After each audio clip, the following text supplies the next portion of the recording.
I pledge allegiance To the flag of the United States of America and to the republic for which it stands, one nation, under God, indivisible, with liberty and justice for all.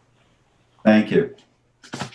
Arlene, can you do roll call, please?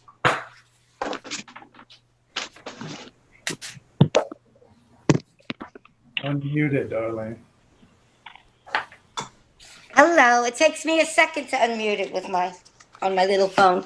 Okay. Francis Falk, Here. Bill Taylor, Here. Jim Grimes, Here. John Aldred, Here. Ben Dollinger, Here. Rick Drew, Here. Tim Garneau. Okay. Mike Martinson, Susan McGraw-Keeber. Yeah, present. Thank you. Thank you, Arlene. Okay, so let's start with public comment. We're going to start with Lori Wilshire tonight. Hi, Lori. How are you? Hi, I'm good, thanks. I'm only here this evening to discuss, well, it's really an extension of the Floken permit for 17 Association Road. We had gone through some further steps with the zoning board. We have enhanced revegetation and a little bit more because of the ice. Drew Bennett suggested that we use deeper piles, but the height of the bulkhead is not going to get any larger. You've already approved this project once, so you'll just be extending it with the modifications. This is to replace the bulkhead and the dock at 17 Association Road. We have copies, Lori. We have copies of the modifications that in the plans that you've made. Yes, you do. Okay. I gave 4 sets. Have you started this project? No, we have to get a building permit once we have the written zoning board a modification and your extension and modification. What's the timeline for this? They want to start at the end of November. Okay. I'll make a motion to extend the permit. I'll Do second you have a it. second? I'll second it. Okay. All in favor? Aye. Aye. That was There you easy. go, Lori. Thank you. Yeah. Have a great night. Yep, you too. All right, and second on the list is Maddie Narvalis and Tyler Armstrong, I believe. Hi. So sticking with bulkheads for the moment, it's 275 3 Mile Harbor, and we're not going to represent what we discussed last meeting, but just to remind you what you were sent, I guess yesterday, was a copy of the expedited NRSP that we did just get from the town to replace the bulkhead, as well as a copy of the DEC permit for replacement of the bulkhead and construction of the dock. And we also sent you a dock construction protocol, though we understand that probably not everyone would want to look further than the bulkhead this evening. So I'd like to keep this discussion among the trustees now just to the bulkhead. Sure. And resolve that one way or another, and then we want to talk about the dock after that. Perfect. Sure. So I know that several people did have a chance who hadn't seen it to go to the site. I know Jim was able to get there, and we wondered if anyone had questions at this point for us, since you have all the material. Well, I saw it from the water, and it has a nice natural kind of topography going down towards the bulkhead. So it would be nice to see that same, type of end result that seemed to fit in nicely with the natural terrain. I'll just say it's also going to match the neighbor's bulkhead next door, same materials and same company, Costello Marine. The one difference would be the face pilings, which Right. Rick will help to support all the weight of that bluff, which is steeper than the neighboring bluff on Bud Levinson's property. So, Drew Bennett designed it with some extra support in mind. But other than the face pilings in front of the bulkhead, it'll match the neighboring bulkhead, kind of just flow through it, same height, and so on. Jim, you sent us very nice pictures today. Do you want to put those up? Well, I don't have the capacity to do that. You're really looking at somebody that's slightly retarded. Well, I have them up, and I just went through this with Matt. If you'd like me to punch them up on the screen. That'd be great, because what those pictures demonstrate, I thought, we had gotten the pictures that were submitted with the application, and when you actually go to the site and inspect it, it's in far worse shape than the pictures that we got really described, because, at this point, there's a significant portion of this bulkhead that's made out of basically a recycled plastic material. And as much as the whalers and the above water woodwork is stable and in good shape, the pilings are basically eroded to almost nothing at the water line. Yeah. And the material, that plastic bulkheading material, never worked out well because it distorts and disfigures so much. When you get over into the wood sheath portion of the bulkhead, the steel rod returns are basically eroded right through. So this really is an emergency, and I think I would actually like to make a motion that we approve this thing, because all in all, this is a bulkhead that all you're going to need is one severe weather event, and this whole thing's going to pull apart on you. I'm going to put the pictures up for everyone to see. So Matt, I'm just going to scroll this up, and then I share the screen. Is that correct? That sounds good to me. Right. Okay. So sharing screen. Here are the pictures. Perfect. Do they show up? Can you see them? Can everyone see the pictures? Yes? Yeah, they're coming through. Oh, okay. So I'll start at the top. This is, Jim took these pictures. Okay, and what you have here is at the top of that bulkhead, you can actually see that the grade is slumping there. There's a bleed out of the soil material from behind the bulkhead, so the area is losing material pretty regularly. You see the piling is split there. If you actually get close, it's really rotted down to nothing. At the soil surface. These are the steel rod returns. You can see the lower one is basically eroded about 80% through. You got the obvious holes in the wood sheathing. Nice to go at low tide and get those close-ups. Thanks, Jim. And this is actually the connection between the neighboring property. The material that you see on the right is what they basically called for in the replacement, and this is the PVC sheeting that's kind of come to be like a standard. You can see there's holes right through this bulkhead. The piling's nearly worn right through. Yeah.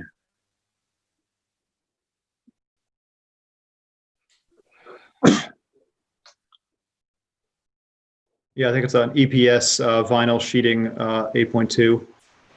So that's what Costello's going to use for this bulkhead as well. And that picture there is that black recycled plastic bulkheading, but you can see that the whalers are grossly inadequate to support that material. And it wasn't probably the contractor's fault. It was just a misunderstanding of the performance of the material when it was originally done. I haven't seen that material used much in the last several years, and I think for the reason that it really doesn't hold together very well. Yeah, that's like first generation stuff. Yeah. Yeah, I think it's might be from the 80s. Yeah, this bulkhead exactly needs to be replacement. Jim, you made a motion to approve it. I'll second that. Okay, I'm going to exit the photos. Hey, thanks, Susan. All right, you're welcome.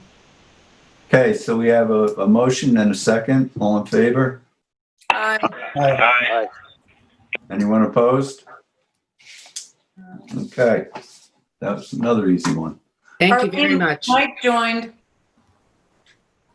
Sorry to interrupt. Mike is here. Thank you very much. And Tim said he won't be able to make it.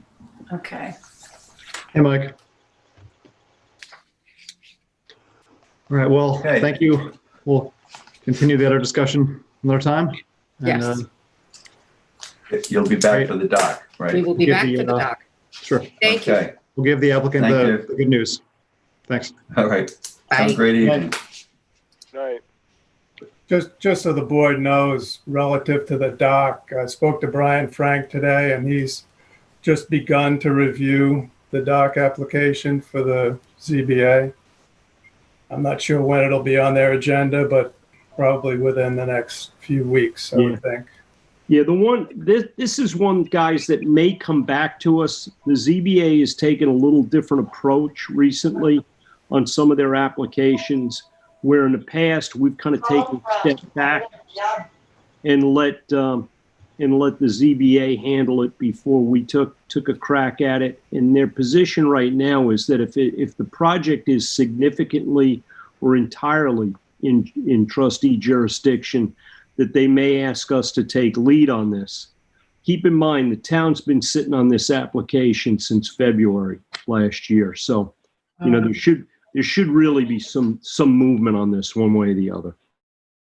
I think as owners of the bottom of the harbor in trust for the people, we might have some different considerations than the ZBA might. So I think we should think about that, about how, what our responsibilities are versus what the ZBA's responsibilities might be, and how ours may be different and independent from theirs.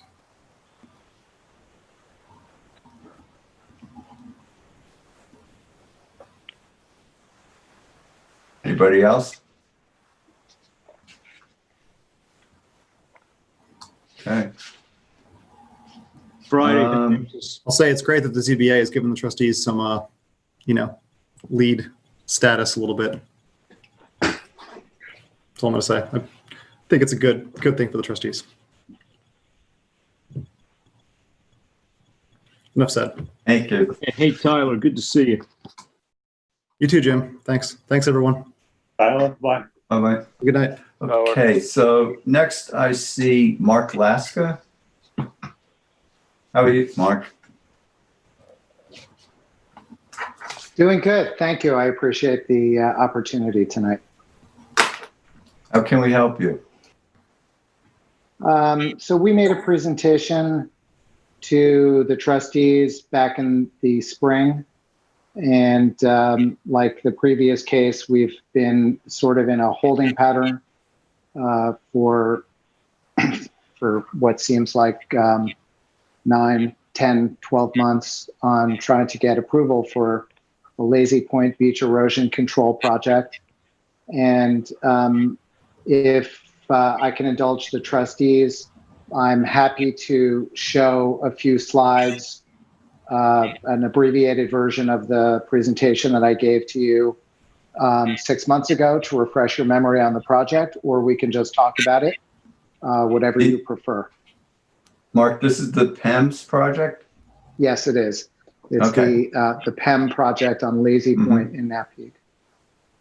So what's the holdup? Is it a particular agency?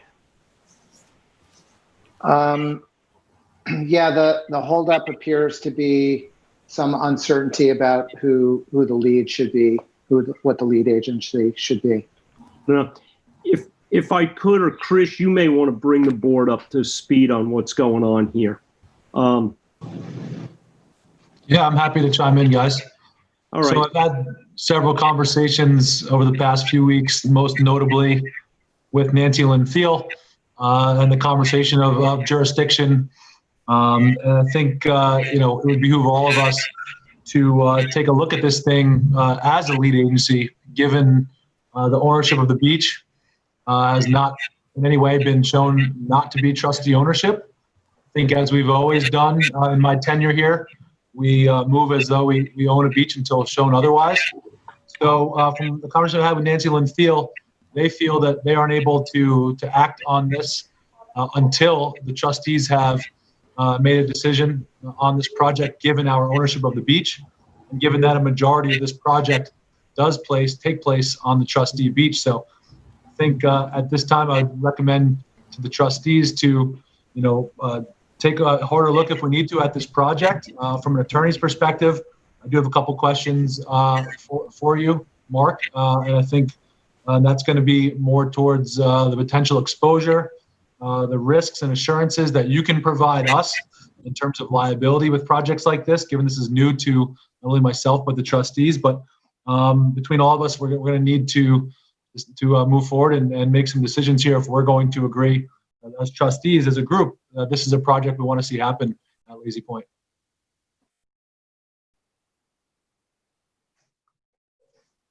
So, I think there from was a my lot of perspective, interest in the project. oh, I'm sorry. Go ahead.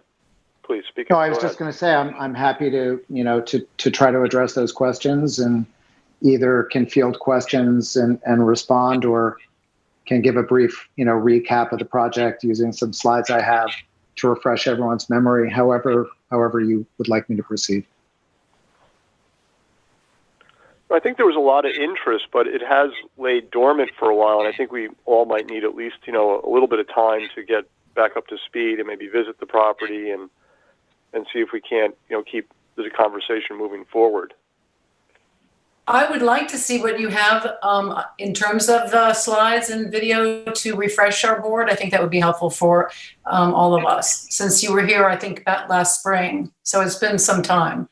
So if you'd like to do that, I would be very interested in seeing it. That'd be great. I have a brief slide deck. If I can share my screen, I could show you some slides, and I have a 2-minute video if we want to go deeper into how these things actually work. As far as the liability and the exposure, I'm happy to share some thoughts with that. But for now, how about we start with, I'm going to share my screen. Mm-hmm. And in theory, you should all see a presentation now. Yes. Okay. So the goal of the presentation is to, at a minimum, halt and ideally reverse the ongoing beach erosion at the Lazy Point project site. So here is the site. It's in right on Napeag, between right just to the east of Mulford Lane, and the site is has undergone extreme erosion over time. I know some of you, if not all of you, remember when this property was at the end of Mulford Lane and you could park in front of this house. So here's a short aerial. The project is actually being done by a consortium of 4 neighbors. So there's 4 adjoining properties that have pooled their resources to address the use of the PEM technology to reduce erosion. So this is an aerial photo of the project site back in 1954. The green line is the vegetation line, the blue line is the shoreline, and the orange boundaries are obviously the property lines. And by 1994, what you could see is that the property lines are now at shoreline. So I'll just toggle back. That's what it was in 54. 94, the shoreline is now at property boundary and vegetation line has retreated. So this is about, goes about a yard a year. So now we're going to fast forward to 2019. And now you could see that the shoreline has reduced by about 30 meters in the last 50 years or so. I'll just toggle this again so you could see. It's really dramatic erosion. So and here's the summary of what it looks like. So I'm sorry, can you determine how many feet back the erosion has taken of the properties based on the maps? Is there on the water line, how many feet back that would have gone? Yeah, it's about 90 feet. Okay. Thank you. Yeah, and I have an exact number, but it's approximately 90 feet. So, I certainly don't need to tell the trustees, the difference between hard engineering and soft engineering. But the property owners here are interested in a natural approach of beach nourishment and revegetation. And the PEM technology is an opportunity for us to try something new. So I'm going to just highlight one thing about this technology. So the left long photo is literally a photo of the device, and the right is a cross section of what the device looks like in place. And there's a flexible top that runs about a meter up there. It's just like a very flexible straw. And this entire thing is buried at least 1 to 3 feet below the top of that flexible straw into the sand. And so the one of the questions about liability, I would think, is what happens if it's exposed? And the answer is, well, probably it shouldn't be exposed. But if it is, the top part of it is very, very flexible and is highly unlikely to cause any injury. The lower part is it's like a PVC pipe, and it's a harder structure. And if the structure is exposed, then the project owners are more than happy to dig it out and reinstall it. So we'll have constant monitoring for the device. I'm going to show you, if I may, just a quick video here. So this is how these things actually work. And what you get is, in theory, you have a traditional beach with variable layers of sand, and on a falling tide, groundwater lags behind it. On a rising tide, the waves sink into the dry beach and deposit sand, and there's accretion. So what the PEMs seek to do, I hope that they come up in a second.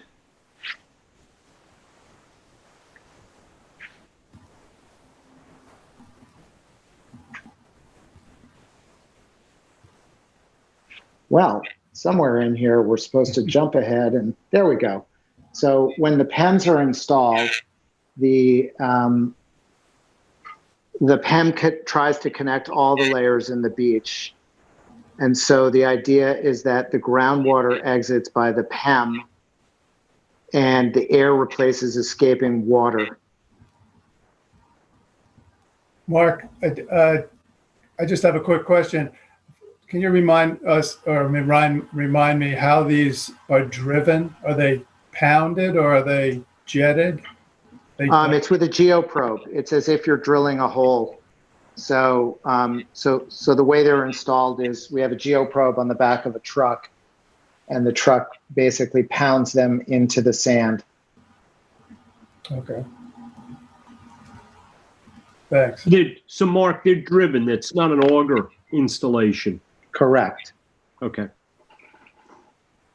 So And this is how long would this it is take to install these, Mark? 5 days. Okay, thank you. So I'm going to go back to the presentation because I have some of those details laid out here.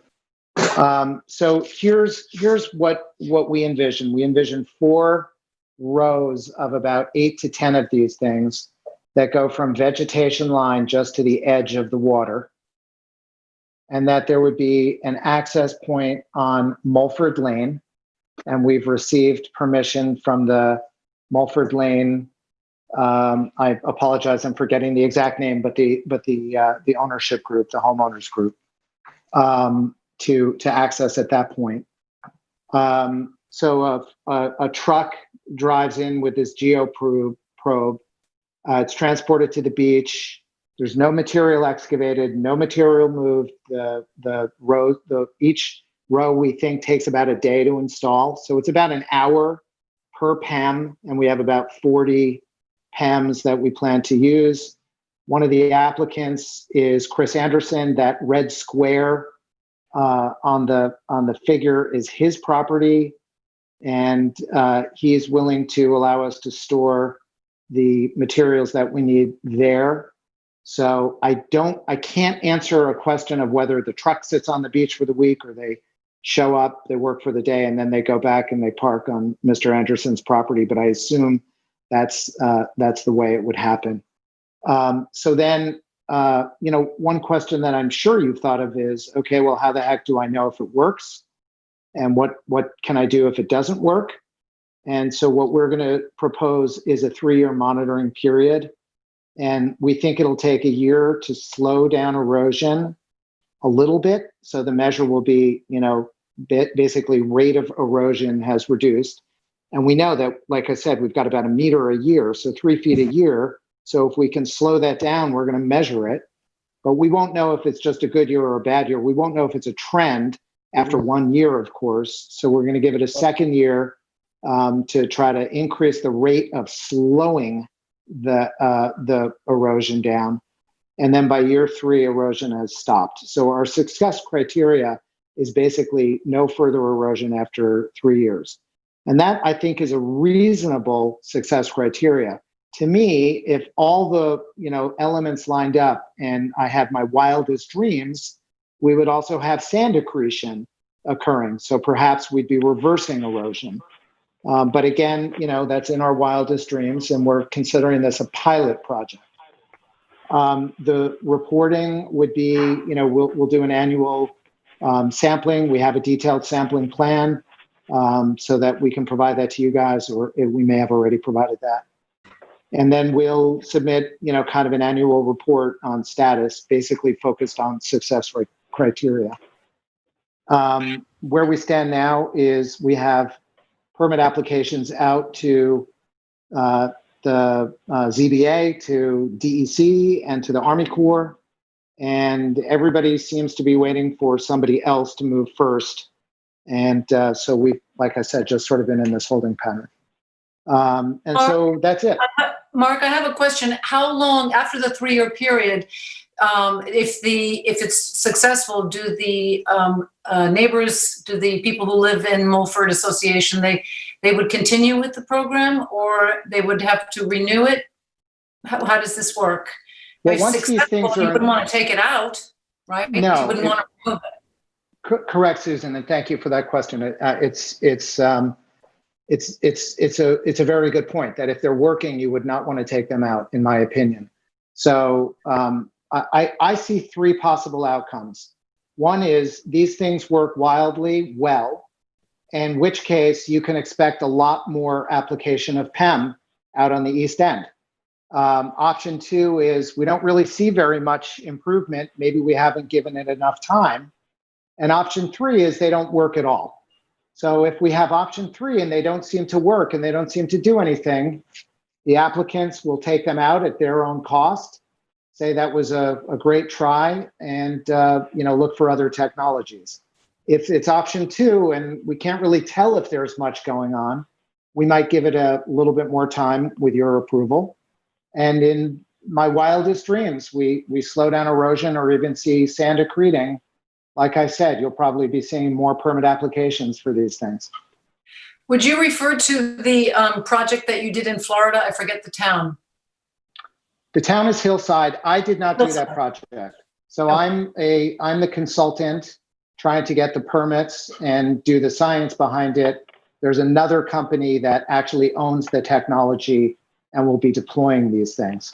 I see. Okay.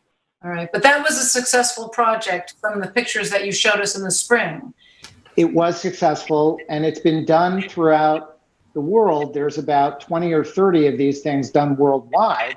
There's only one in the US, which is that project in Florida, which did get an Army Corps permit.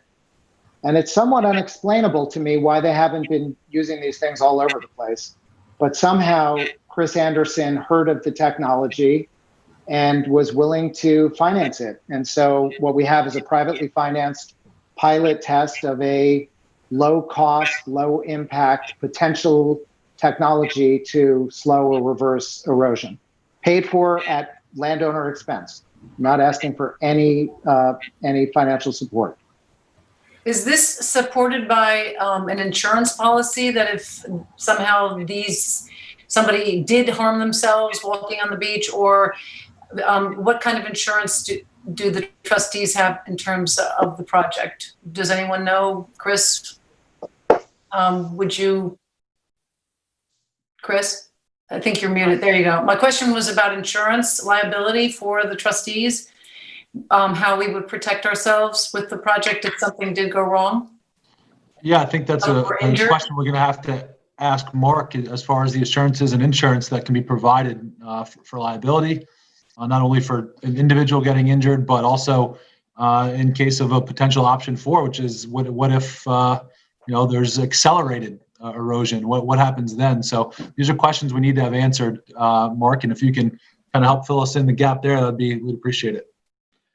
Yeah, so my client has expressed a willingness to provide a bond for the project, should that be an avenue to take. Honestly, we have not discussed insurance. However, I believe that I'm not out of turn by saying that I imagine that my client would be willing to pay for a suitable insurance policy that would indemnify the various parties. I don't know what that is. I personally have not looked at insurance that would be required for this. So we would probably have to do some homework to give you specifics. Could that also be the homeowners association insures themselves? I don't think there's an actual specific insurance policy you could purchase for this type of project, but something that should be discussed is what type of signs would be posted. Should this be fenced off from the public walking through it or on it? But it's trustee beach, so if anyone got injured or stepped on one of these things, I think we would be responsible for that. Well, my question to Chris was, would the homeowners association be held accountable? Okay, this is not part of the Mulford Lane Homeowners Association. Oh, okay. Okay. Couldn't we just make this a requirement if we were to agree to this? Couldn't we make a liability? I see this going, John, is these are things that we need to discuss and have as the conditions to any type of approval are going to be to have these assurances in place, whether it be a bond. We can talk, Ben is kind of the guru on insurance. So again, I don't know that we can't have insurance, but Ben, you're making it sound like there's no way to get an insurance policy on these. I don't want to say no way, but I don't think there's a specific policy that you could purchase for a project on the beach like this. But I could look into it. Happy to dig around a little. Okay. So would you be comfortable with a bond? Yes. Yeah. Oh, go ahead. It was more for the trustees, but yeah. What's the difference? What's the difference? There's a big difference. I'm pretty sure that bond would only cover sort of physical property losses related to the beach. I doubt that a bond is going to cover any physical injuries or anything like any insurance type claims. It may very well be a case where these owners, I don't know that much about insurance, but I get enough riders over the course of a year that there may be the ability to have their homeowners extended, basically farther from where it is now. If you actually look at the old lot line dimensions of these properties, this whole project occurs on what used to be their property before the beach got eroded back to where they are now. So that's a good point. I was going to mention, if for them to extend liability to the location, they have to actually own the location to provide their own insurance for it. So like you just said, Jim, maybe they do in fact own it, and they would be able to. I'm going to say, in fact, they did own it at one time. Mm-hmm. Okay, so maybe the homeowners can indemnify and hold harmless the trustees then. We do get named as additional insured when we allow someone on our beach for a mass gathering, for a party, for anything. I don't know if that's Chris, that's not going to cover an injury by a member of the public. I mean, I'm hearing two things. I'm hearing we own the beach, and I'm hearing they might own the beach. I mean, I think that's the first thing. No. Hey, no, John, if you looked at that aerial where they superimposed the old I understand. lines there, there was a time where that was dry land. It was part of the lot. I understand. That's within our memory. I understand that, but we're talking about the beach, doing a project on the beach, how we're going to be covered for injury or liability, and perhaps be bonded for the project going bad, and we have to deal with it. Well, I think our biggest liability here is, in all honesty, is not physical injuries to an individual, because if we looked at this the same way, we issue fencing permits on a pretty regular basis.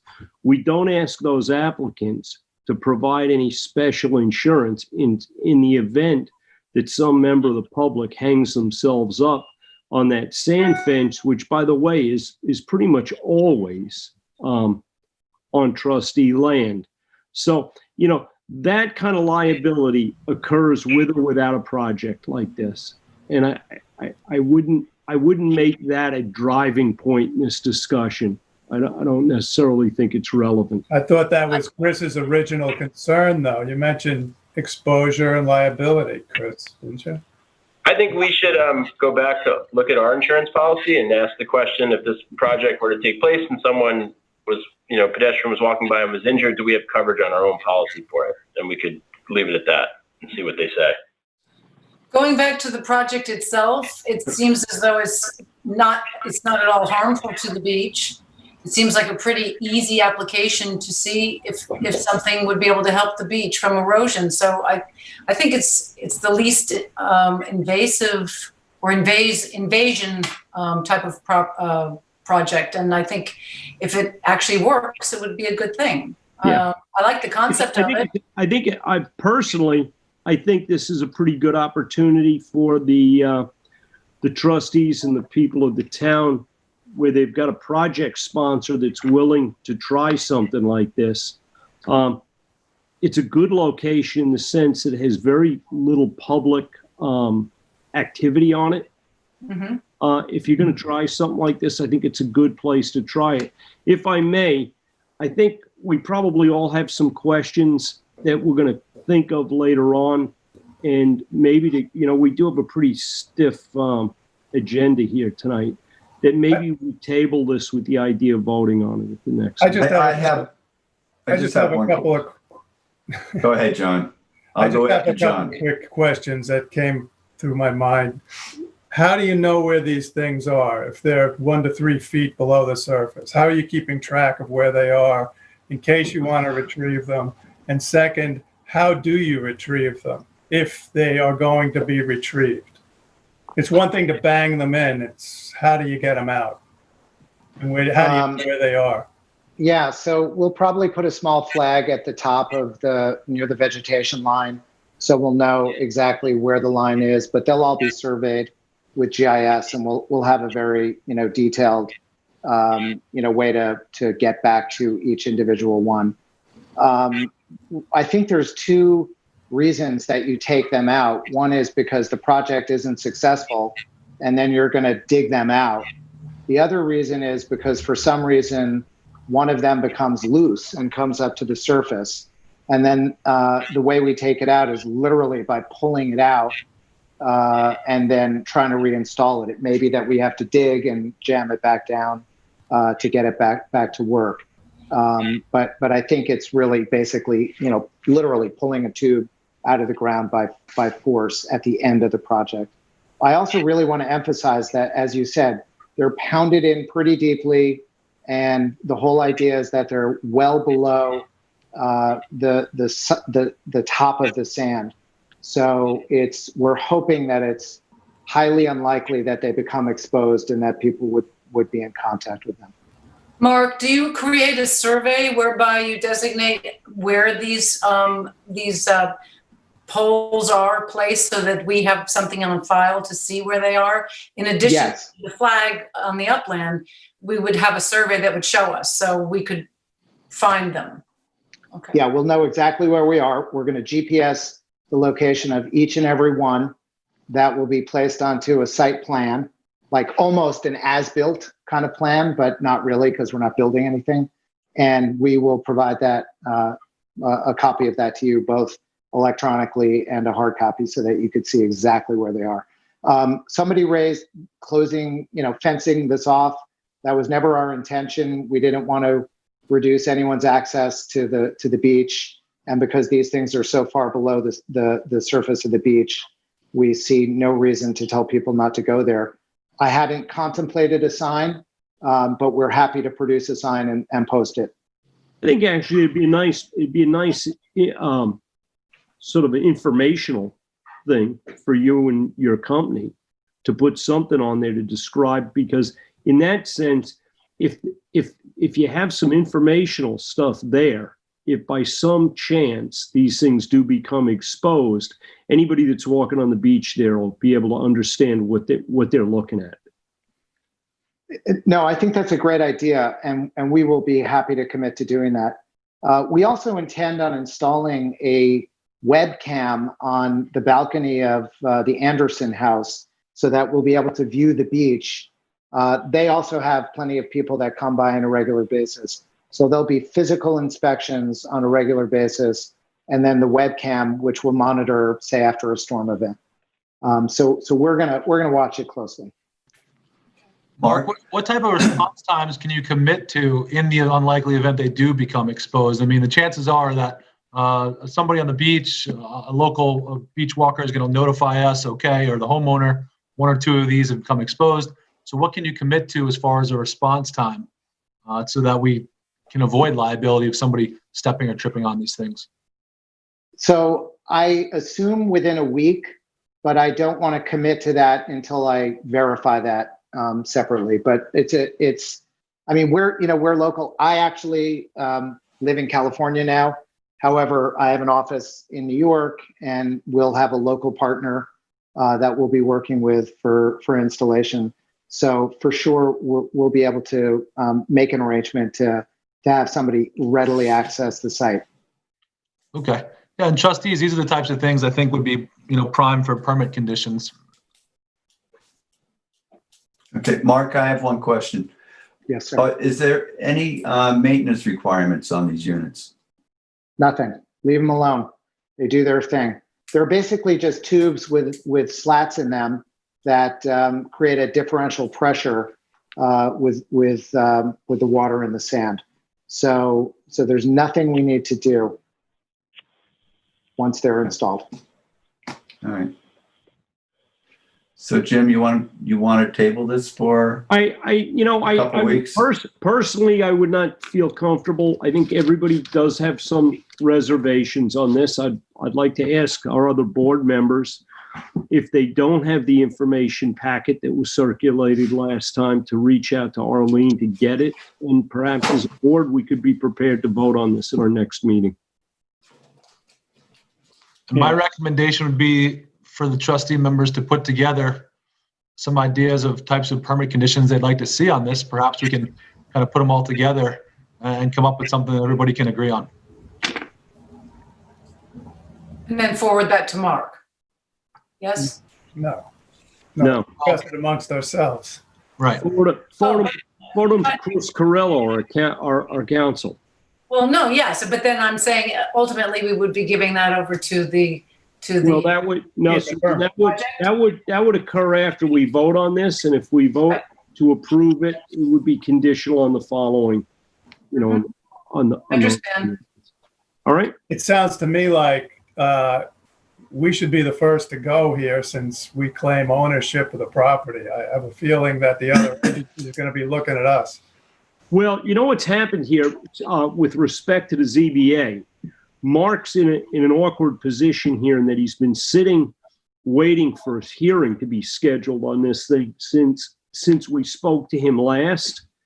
And unfortunately, the town the ZBA has now sort of, the only decision they've made is the decision that they don't want to go first. So somebody's got to ask the girl to dance. I think it should be us. I agree. Okay. Okay, so Mark, our next meeting Thank you. is the 26th of October. 10 Great. days. Thank you for your Okay. consideration. I'm available if any questions come up before that meeting. Hey, thanks, Mark. All right. Thanks, Mark. Thank you very much. Good night. Thank you. All right. Matt, do we have any other callers? No callers, Francis. Thank you. Okay.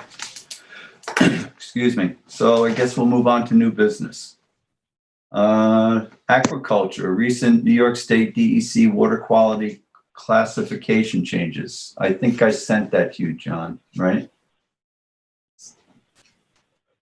Yeah, I got it. Okay. Yeah, pretty quickly. Let me see if I can share the screen here. DC is changing the seasonal time for, oh God. There it is. Is this on the screen now? There it is. Map on.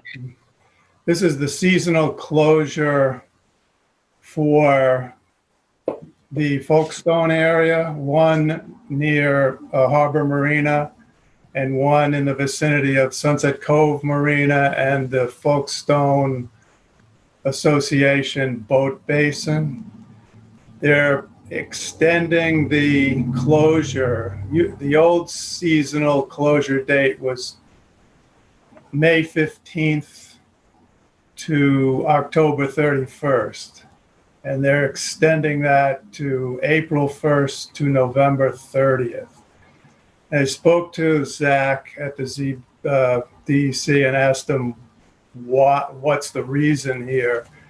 And he said that basically for this extension, in discussions with Folkestone, representatives from the Folkestone community who are responsible for their boat basin, and with people from Harbor Marina, they feel as though generally the boating season has widened out a little bit because of the warmer weather, basically.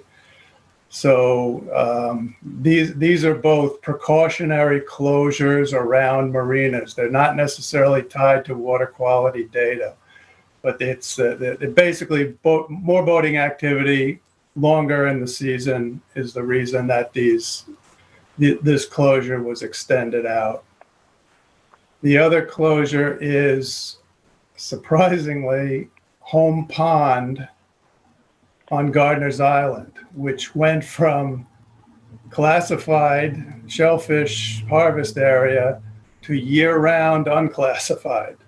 So this is Home Pond will be closed year-round. And the reason that the sampling station is outside the creek in the bay, and that sampling began in 2013. So since the DEC sort of keeps open or closes areas on sort of long-term average fecal coliform data, collecting data since 2013, and they have had some spikes all along, even back in 2013.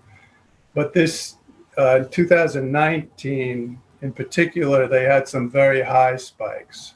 So based on their method of calculating whether an area needs to be open or closed, the numbers showed that this needed to be closed. Now, it very well may be, and probably is, high waterfowl concentrations in the harbor that may have, coincided with their testing dates. Rainfall may have contributed to it. 2019 was a high rainfall year, so that would make a certain amount of sense. But at any rate, it's first closure Gardiner's Island's ever had. So that's that.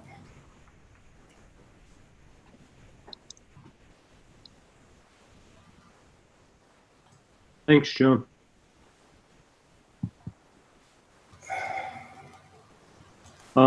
I guess next is Napeed Lazy Point, request from Susan Statler. who's leased what's that? Hey, Jim, I'm sorry. This is Rick to interrupt. I don't believe the lease is going to be renewed after all. So I think this matter can be taken off the agenda. Okay, well, thank you. Yeah, sorry for the inconvenience. All right. So, old business. Resolution to purchase a new Montauk pump-out boat. John, you wrote a really nice resolution on that. Would you care to read it? Okay. Well, actually, Chris really cleaned it up very nicely. I started it out. Well, Chris, if I'll read it if you want. I got to grab it, but I'll read it. All right. I have it here. I can read it. I don't know what's on the screen now. Is it still my map there or my? No, it's the No, the resolution. pump out boat thing's there. Oh, the resolutions. Okay, well, you can read along. Whereas under both the Dongan Patent and Section 246 of the East Hampton Town Code, the East Hampton Town Trustees have broad authority and management rights in the harbors and waterways of the town of East Hampton. Whereas the East Hampton Town Trustees have for many years operated wastewater pump-out boats in 3 Mile Harbor and Lake Montauk, significantly reducing vessel wastewater discharge and positively impacting water quality in these important town waterways. And whereas the 2020 boating season experienced sizable increases in boat traffic and pump-out boat usage, including an increased occupancy of larger boats and liveaboards, partly as a result of the COVID-19 pandemic. Whereas the pump-out boat serving Lake Montauk experienced several mechanical problems during the 2020 season and has been determined to be nearing the end of its useful lifespan. Whereas the East Hampton Town Trustees are in agreement that in order to reliably serve Lake Montauk for the 2021 boating season and beyond, a new pump-out boat must be brought into service. And whereas the trustees applied for and have been granted reimbursement of up to $60,000 toward the purchase of a new pump-out boat by the New York State Environmental Facilities Corporation Clean Vessel Assistance Program, whereas the trustees have identified other sources of economic aid that may be available to defray costs above $60,000.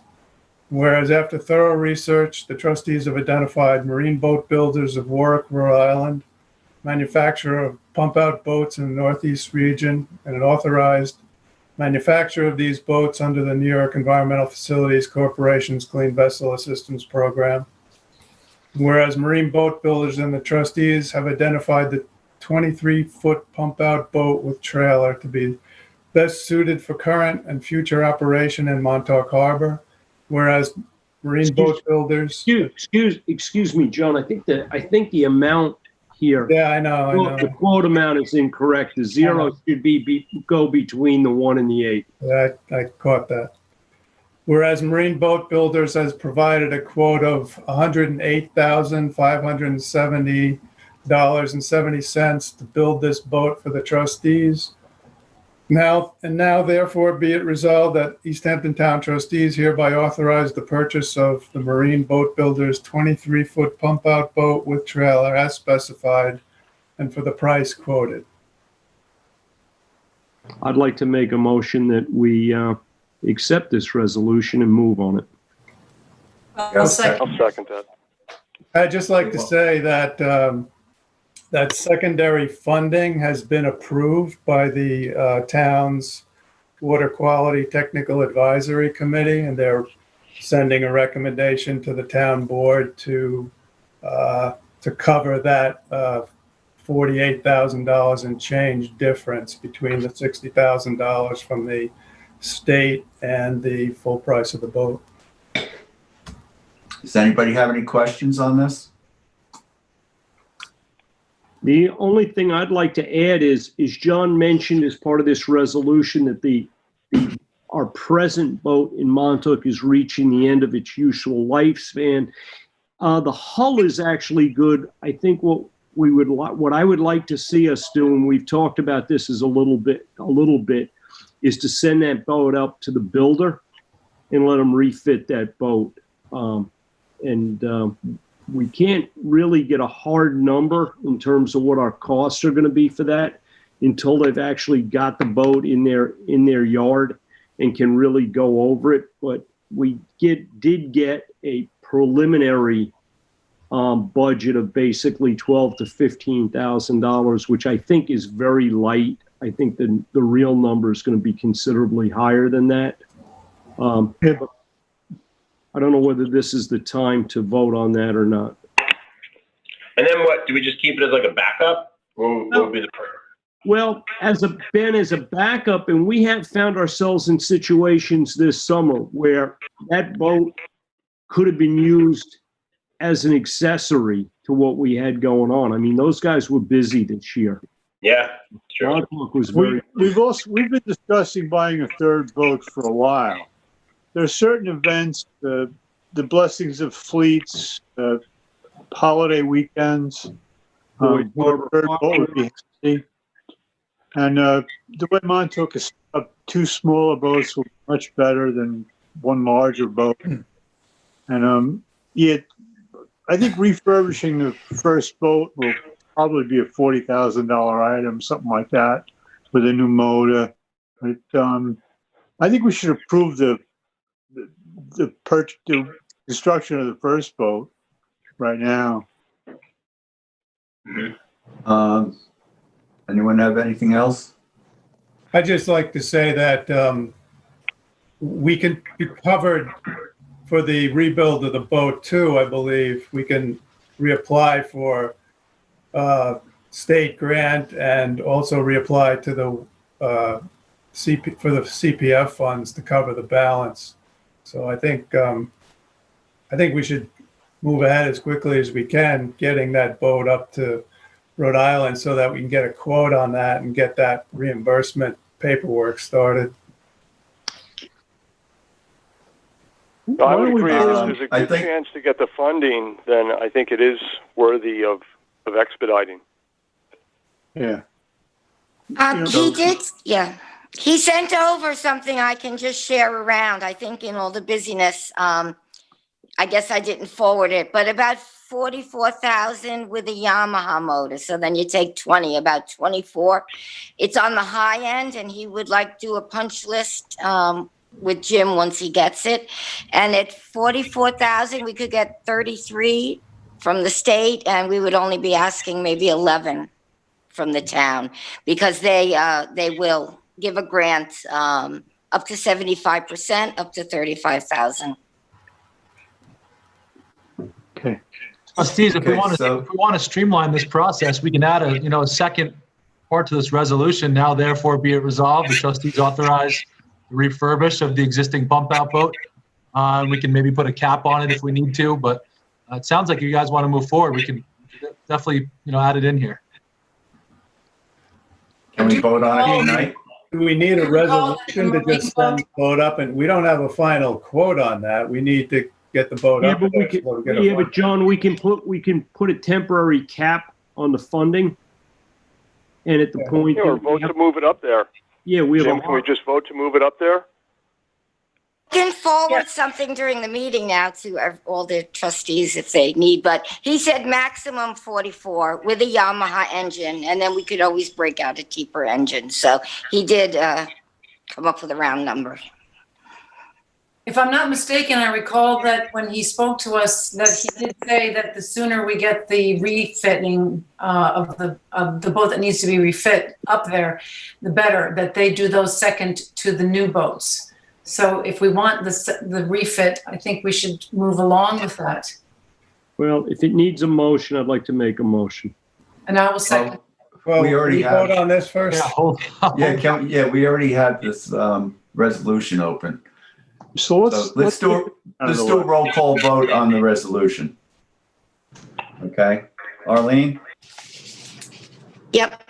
Hang on. I'm sorry. I'm not very good with this phone system. Okay.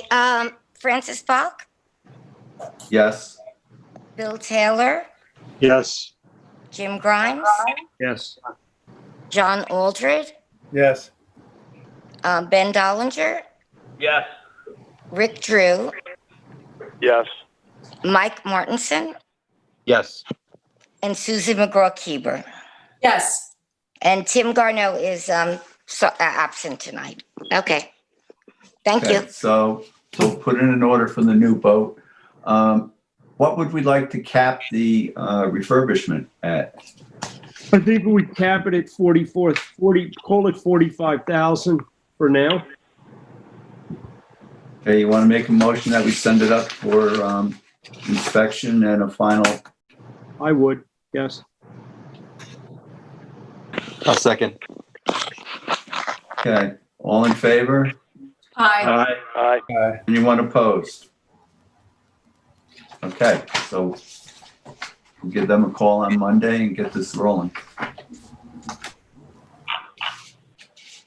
I've just found out that our trailer is non-functional.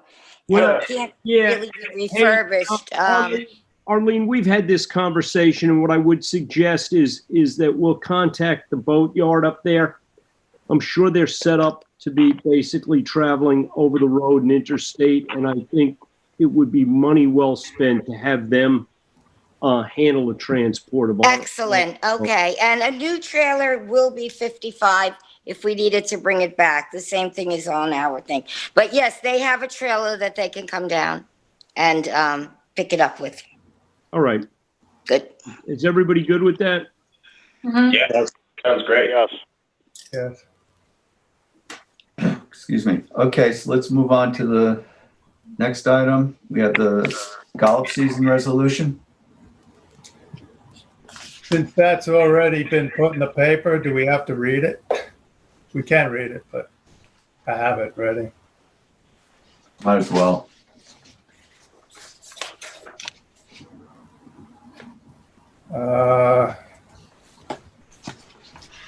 Okay. Let's see. Let's see.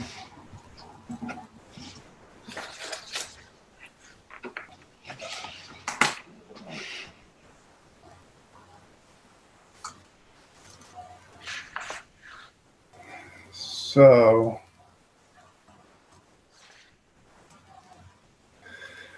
resolution to delay the opening of the scallop season in Trustee Waters until November 8th, 2020. Following resolution was offered and unanimously adopted. Whereas Section 213-18 of the East Hampton Town Code recognizes the trustees' authority to vary the permissible dates for the taking of scallops. And whereas Section 213-12 of the East Hampton Town Code permits the taking of scallops from Trustee Waters between the third Monday in October and March 31st in each year. And whereas for the year 2020, the state has set the opening of scallop season in state waters as of November 2nd, 2020. And whereas Trustee Waters have traditionally been open for scalloping shortly after the opening of state waters, now therefore be it resolved that despite the provisions of Section 213-12 of the East Hampton Town Code, scallops may not be taken from Trustee Waters between 12:01 on Monday, October 19th, 2020, and sunrise on Sunday, November 8th, 2020. Instead, the 2020 season for taking of scallops from Trustee Waters shall begin at sunrise on Sunday, November 8th, 2020, and end at sunset on March 31st, 2021. And be it further resolved that the reason for this delayed opening is to permit additional time for scallops to spawn. And be it further resolved that except as set forth above, all other provisions of Chapter 213 shall remain in effect. And be it further resolved, this resolution shall take effect upon the filing of same with the East Hampton Town Clerk and posting as set forth in Section 213-18 of the Town Code.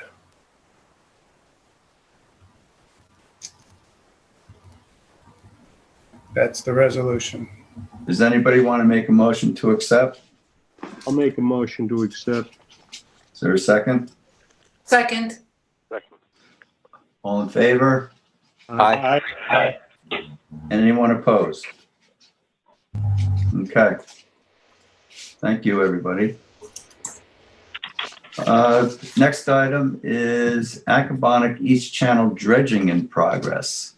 This is exciting. Bill? Yes. Jim, you've been up there also. Yeah, it's moving along. The dredging is progressing. They're doing a good job. They're doing it hydraulically. The sand is being left in a precarious position, but I believe we'll be able to deal with that. It looks like they have another day's work or so. When they're finished with the job, we can assess it and decide what steps we're going to take about the sand. Hey, Bill, it looked like they did a pretty good job in the initial channel where the inlet is the closest, shore to shore. And it looks like they got both sides of the channel. Is that correct? Yeah, they started on the Gerard Drive side. And they did the hydraulic dredge really does a nice job on the channel. It doesn't do such a hot job on putting it in where we want it, but we can remedy that. If I could, How far back did they go? Did they go to the boat ramp? no. No, they're working their way through that beach. That was the problem right now. They're On the east side, north side? the spit that has peeled off the Louse Point side that's caused the narrowing of the channel coming from the boat ramp. Okay. They took that whole thing off. So that beach that was the favorite beach of the people that didn't want the kayak racks there is no longer there. Well, I think in some ways everybody got what they were looking for. The baymen have got a better channel. The kayak racks got removed today because there's no beach to support the kayak racks. And I'm not sure whether the people will like with the new beach, which is where the old beach was. And we should all thank Jim for getting those kayak racks out of there. The dredging crew was desperately trying to find somebody from the town to get rid of them yesterday. And yeah, what we did, I think our office contacted some of the kayak owners. We had to take the kayaks off those last 3 kayak racks that we built this spring. We did put those kayaks along the trail inland. There's kind of a nice open area there that I'm actually going to be meeting the Nature Preserve Committee down there tomorrow to go over the possibility of relocating those 3 racks in the area where we deposited the kayaks. So hopefully this whole thing gets worked out for the best. Yeah. Well, it'll be interesting to see how much of that beach returns come next spring. I mean, especially with the way they've located the spoils. yeah, the spoils are pretty much running right back into the bay. Mm-hmm. A lot of them. Yeah, I think we have to take on that spoils fairly quickly. I want to check with DEC, but I believe the permit we got from last time should still be valid. It definitely is. We had that verified. Yeah. But there's no way we can move that much sand. So there will be quite a bit left behind. So, I mean, having too much sand is a good problem to have. That's true. I just have a question about the kayaks. Jim, you said you took some numbers off, permit numbers off some of them. Should we? No, I didn't take. No, I didn't take any numbers off of anything. We just took the kayaks basically in the order that they were on the racks, laid them out in an open area on the ground. But we may want to, if anybody has their kayak down there, it might be a good idea to grab them out of there early this year, because we certainly are not going to be putting those kayak racks up until we have approval for a new location. kind of a public service announcement here, guys. I guess my question is, should we take the numbers off them and notify those owners? So I believe the girls in the office did a blanket email to permit holders this afternoon. Good. Anything else on that? All right, let's move on to Mike Bettini had approached us earlier about a donation to a Coyote survey. Well, actually, I did. I got just a general email from the Long Island Nature Organization looking for donations from, whoever they sent the emails to. And I brought that to the trustees last time and sent that information out to everybody. So I don't know if everybody's in agreement. I'd like to make a motion that we contribute, I'm going to suggest $250 to that study. I'll second it. All in favor? Aye. Aye. Aye. Anyone opposed? Okay, you got it, John. All righty. Thank you. Next item is the Bonnet Blind by Scott Bluedorn. Okay, I'm going to share my screen. Can everyone see this? Yes. Okay, just an announcement that I had spoken to Scott and asked him if we might have a private showing since we had helped him get this project underway, and it will be held, the opening now on Sunday, which is instead of Saturday due to a rain forecast. So I just wanted to show you the picture. He put his drawing on top of the area that he'll have the, what we're calling the Bonnet Blind. He was given a permit by the trustees for a blind to erect this project.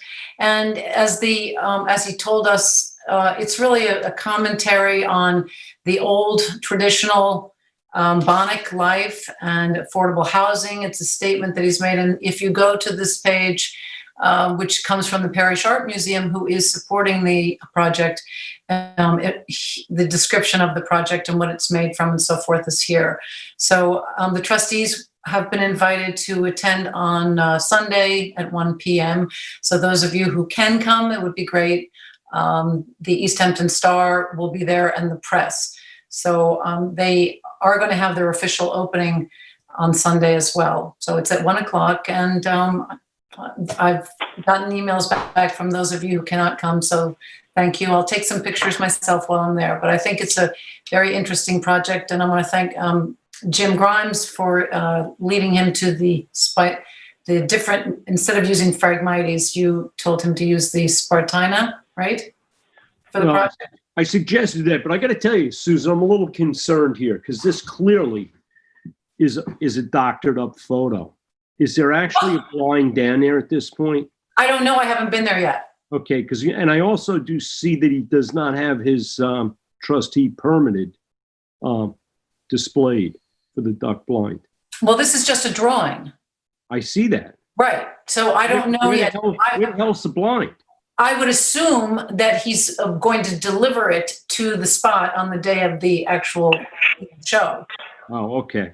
This is for the Parish Art Museum, and he just cut this out. But anyway, I'm interested. I'm just breaking your chops here. Oh, you are? Yeah. Oh, okay. All right. Thank you. Feel like we're dealing with some fake news. Okay. It looks like fake news. Well, all right. I appreciate that. Thank you for the laugh. So that's it for the Bonnet Blind, but I think it's very interesting and very creative. Scott Bluedorn is a wonderful artist for those of you who don't know his work. He's a great illustrator, painter, and just extremely creative. So I think this will be very interesting for people. Due to the pandemic, he's only permitted a certain amount of people at each showing. So this will be here for a week. It's on Landing Lane. And it will be harnessed, to the land as we told him to have it done. And it's when you open it up, it'll have a little fake fireplace and a bed, reminiscent of the old Bonnet days. So that's it for that. And so again, Okay. today at 1 o'clock. And Susan, I think you wanted to talk about the largest clam contest. Yes, just very briefly. I worked on this week, getting everybody's videos, all the press release, all the releases and everything. And I created a little USB format, made all the folders for the videos. I typed everything up. I sent that out to you, Jim, and also to Ben for the credits. I'm working with LTV on this, and they will be editing the project according to what I gave to them. And we should have it. I asked if it would take about a month. She said, no, it'll come sooner than that. Ellen Watson will be doing it. So she'll send me a promo type, see how I like it. And if I have to make any changes, I'll send it to you, Jim, and to Ben as well, and John. So it should be fun. And we'll air it on LTV when it's done. Everybody gets credit, all of the people who donated and the people who worked on it. And I think it'll be cute. And a nice video for our history of trustees. And that's it. Great, thank you. Mm-hmm. And committee reports. We're back to you again. Oh, okay. Yep. Well, we have the Rysam Fund. I don't have any news for the Rysam Fund because I have not really been able to do anything that's public. I was going to have a sale of all the things that we have for the balloon pollution, but the weather was so hideous that weekend that I had to cancel it. So I did not get to do that. And the next item on this list are the balloon fish items. So I wanted to let you know that Darrell Godfrey and the East Hampton Star are going to be offering a coffee mug in the Thanksgiving edition of their gift for Christmas items. So that was photographed. And I don't know if you can see this. I made up one, and it's a lucite, save a fish, and a balloon pollution clock there, that way. And so we'll take orders for this only. It's about, I think it's going to be $45. It's got a little battery in the back, but it comes in a square or a circle. So did that. And that's it. I think you should put together a little infomercial that can be broadcast before our meetings start. Oh, I should say Darrell is going to work with me on photographing all the products, so I'm going to come up with something nice that allows to have a booklet and so forth. But yeah, look, I have to raise money, so here it is again. Okay. Who needs a clock? Is it weatherproof? No, but I'm thinking of making mugs next. You know, the thermos, you asked for an insulated thermos, so I designed one of those as well. But I have to get the right price for it. It's so not the clock's not something that could be used on the patio. under an awning. Okay. Yes, and it's lucite, you know, so it's telling the time. It's almost time to have dinner. Yeah. So let's move on. Let's move on to Georgia Pond. Dredging bid needs to go out. Okay, that'll be going out by November 1st. And, we've kind of got the routine down now. We will be letting the pond shortly, doing our seasonal letting. And Georgia Association has been notified, and they've acknowledged they got the notification, giving us permission to go across their land. Jim, will you let us know when What I'll do is I'll distribute that to all the board members after the meeting here. Okay. Thank you. I think we have to vote on opening the pond. No, we don't. Always have in the past. We do? I just thought it was up to me. Actually, the resolution at the beginning of the year says the clerk. Well, I'm a deputy. I'm happy to hand it to you, but all right. No, I think we're supposed to pass the resolution. I'm not, a motion. Supposed to vote. Okay. Well, if somebody would like to make a motion to let, I'd make a motion to open the pond. I'll second it. All in favor? Aye. Aye. Aye. Anyone opposed? Okay. Take care of it, Jim. All right. Have your shovel, Jim? Now it's actually, the Management. beach is fairly wide up there. You know, I thought with all of this east wind that it would have gotten scoured back. It has west of the let, but where the let is, it's about the same as when we opened it last. I think that passing tropical storm Isaias pushed a lot of sand up on the beach. I got a call from the harbor masters that the no crabbing signs that were like 5 feet in the air were like 6 inches in the air after that storm. That's good. Yeah, more sand. Mm-hmm. Can't have too much. So harbor management, we have a request from the Clearwater Beach Property Owners Association to renew their 2019 dredging permit for the annual 2020 dredging of Hog Creek Inlet. Didn't we do this last week? Francis, the committee did review the application this week. We have spoken to the applicants. Clearwater Beach is typically the lead, and Lionhead does participate. It's based on the need for dredging from either the Clearwater side or Lionhead side. We reviewed last year's permit, which offered some new flexibility for how the communities can dispose of the dredge spoil. And this year we're updating some of the communications protocol on notifications of measurement and spreading. So, we've really, I think, taken this a long way. It's in pretty good shape. I'd like to hear from John or Jim on this, and I think this is pretty far along. Well, Rick, I think it is as well. Do you think we're at a point that we could vote on this tonight, or do you think we need to hold this over to the next meeting? No, I think it's ready to go. I'd like to make a motion to approve the permit for this year. All right, I'll second that. Do we know when they want to start this? By December. They typically dredge in mid-December till around holiday. Yeah. Okay. That's the window that they've typically followed, and it seems to work out well because the fall storms have hit, and it's pretty clear what the pattern is and where they need to dredge. Anybody have any questions? All right, so we have a motion and a second. All in favor? Aye. Aye. Aye. Anyone opposed? Okay, let's renew it. And you need to do a bid package for Fresh Pond. Yes, and I've been in communication with Drew Bennett on this. Drew's been a little overwhelmed recently. He did say he would get back to me very shortly, but that was 2 weeks ago. So I will light a fire. I'll light a fire there. Just incidentally, the pond is closed. I think it's been closed for a while. It's closed yesterday. Okay. So. Let's move on to Napeag and Lazy Point.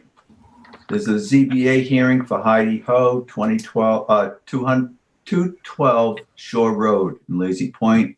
Application. Yeah, I actually thought, FEMA requirements. Yeah, didn't they already have that hearing a month or so ago? I believe the hearing occurred already. August 25th, Jim. Yeah. Okay. Thanks. And what was the result? I don't think they've gotten a determination yet. Okay, so we're going to wait. That's why it's been on hold.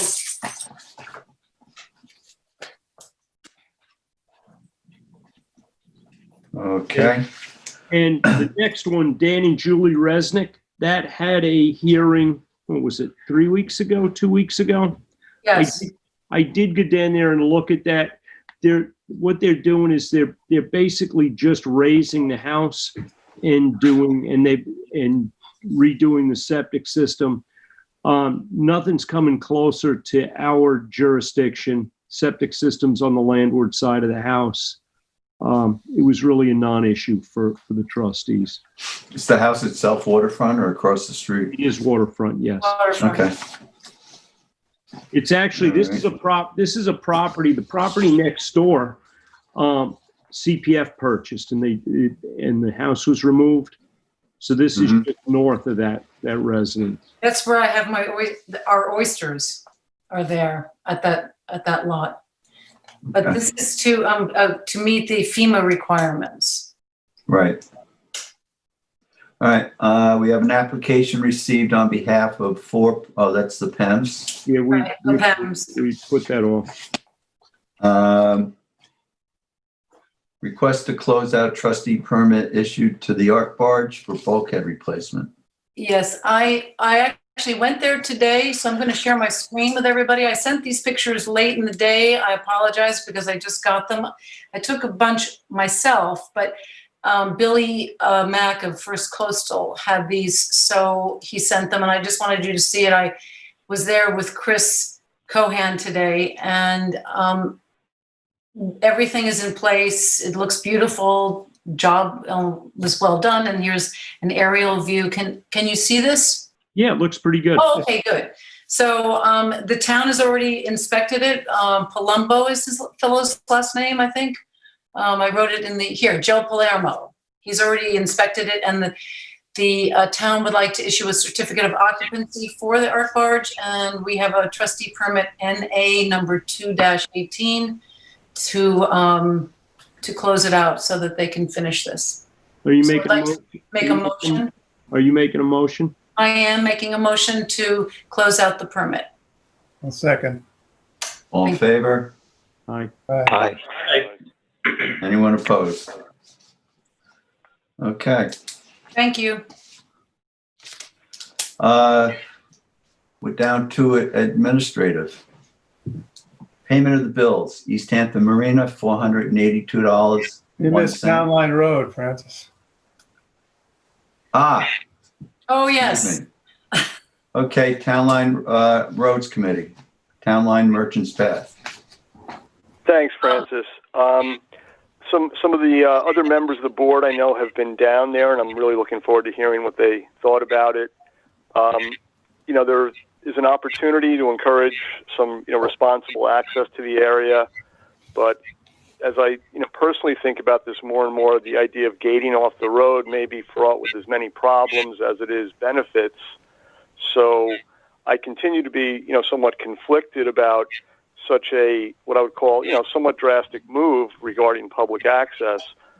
Recently, there hasn't been quite as much dumping. There are some sore spots, which I'll let the other members talk about. But, I'm looking forward to, some more input on this. So thank you. And if John or Susan want to weigh in, that'd be great. I'll just start and say, John and I did take a trip. If the most direct way is to go to the end of Industrial Road and make a right onto Merchants. We drove all the way up the road and we took several pictures. I sent those to all of the board members so you could see the debris that we saw. And it looks to us as though that much of it is old debris that's been there for quite some time. And we went up to the burn pit, and that's probably the worst of the debris because there's actually, I think, a lawnmower, a sit-down lawnmower that was burned, and a huge pile of burned debris. So it would require a large truck to remove just that area alone. And we drove all the way up to Sag Harbor. So I believe everybody saw the pictures of the debris that we did. I sent quite a few, so I hope that you saw them, and it would be nice to have that cleaned up because it really is awful looking. It was my first time up that road. I'd never been there before like that. So John? Go ahead, John. I'll talk after you. I'd never been on that road either. It was kind of interesting. It seemed to me that, the bulk of the dumping and the mess was sort of north of the airport, I think up to about maybe the power lines, which is kind of the most remote part of the road. And I think we should somehow keep moving along on trying to get that cleaned up and think about how that can be monitored or signed or somehow to make people aware that people are looking after it. But the one thing that struck me was that once we got up closer to Sag Harbor, where there were some houses, we were going south to north. So at first there were a few houses sort of off in the woods and then more houses closer to the road.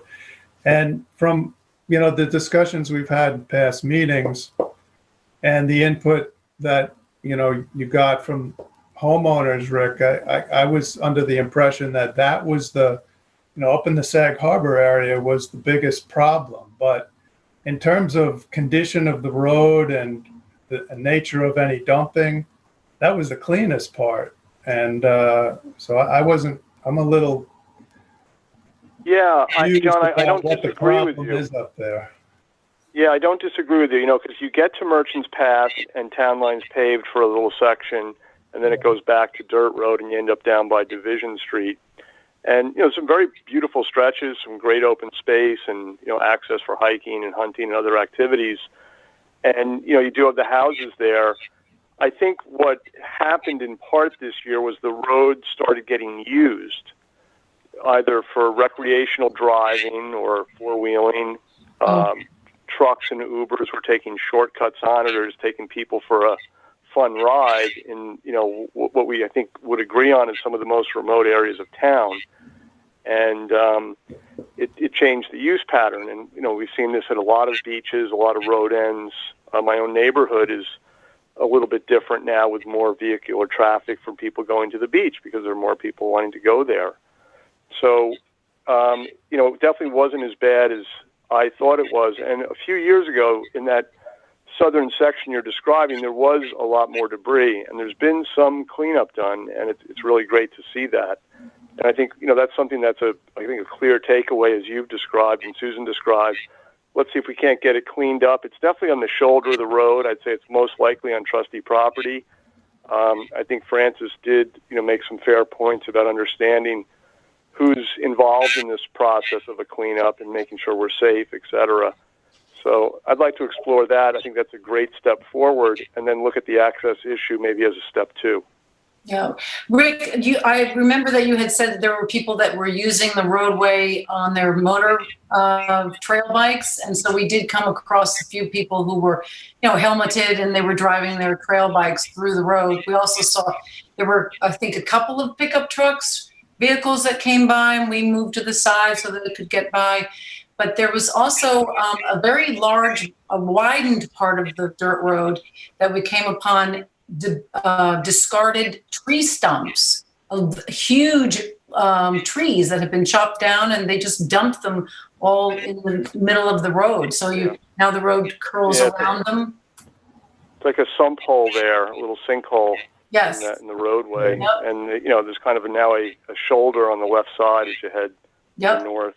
So, there definitely is use. There's more use, and people still like to drive on the beach and drive on a dirt road. And, some kids are going to sneak out on their dirt bikes off their property and go riding up there. I mean, that's just, I think that's gone on for a long time. And, that dump a pile of logs and there were wood chips that Susan was describing. That was concerning to me. I saw the same thing on Middle Highway, up in a dirt section of Middle Highway here, close in town here. And that seems to be the kind of thing that if that's not cleaned up, or, people aren't aware that somebody's on top of that, might be getting, it may attract more piles. Well, it's the John, that's the thing. The cleanup is great, but then, how do we manage it going forward? And, if you did gate it at Merchants Path and up at Industrial Road, and on that one side street to the west that comes in, it's a dirt, drops down quick on the left. People, they drop in there and go riding, so. Yeah, Rick, at the end of Industrial Road, there are the cyclone gates, and one on the right is completely off the hinge. So apparently they used to lock it off so that people could not have access to the road. I'm wondering if signage would be of help that would declare the road a trustee road, and that dumping of debris you can be fined for doing that. I mean, are we in that position? Yeah, it's a good step forward, Susan. There's a lot of signs there at the little turnaround at the end of Industrial Road already. It's labeled a fire road, and I don't know if it says no through traffic or something, to that effect. But, we could try some signage, and see if it has any impact. At least we're making a step forward. We're cleaning it up. Letting people know that it's not a dumping. We can ask for a police presence. We can ask for patrol cars to go down there. They may never go down there. So, that never hurts to have a situation where it's in the paper that, the police are patrolling a certain area looking for, dumpers or whatever.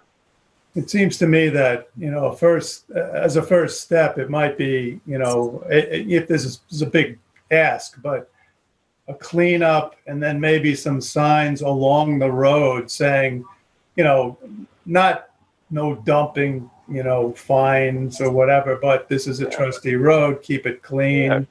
Well, trustee road, carry in, carry out only, something that's, thoughtful. Yeah. Yeah. I mean, it might agree. be. I think it's worth spending a few $100 and maybe trying to get a cleanup together.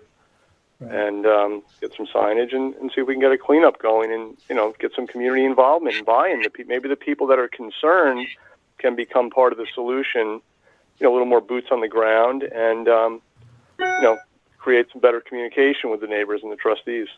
Well, I think also when you see a clean roadway, when you see debris, you think that it's okay to drop your debris there. So if the road is cleaned up now, people will take notice who do use the road for whatever, joyriding on their bikes or something.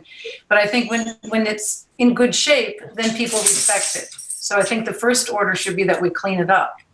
I agree. And, I think the Alice's restaurant approach, it's like the broken window. The argument is, well, I dumped it there because there was other stuff there. I thought it was okay. I think if we could catch somebody in the act, we could ask the courts to make part of the condition of their sentence that they would be responsible for basically cleaning up that road for a period of 1 year.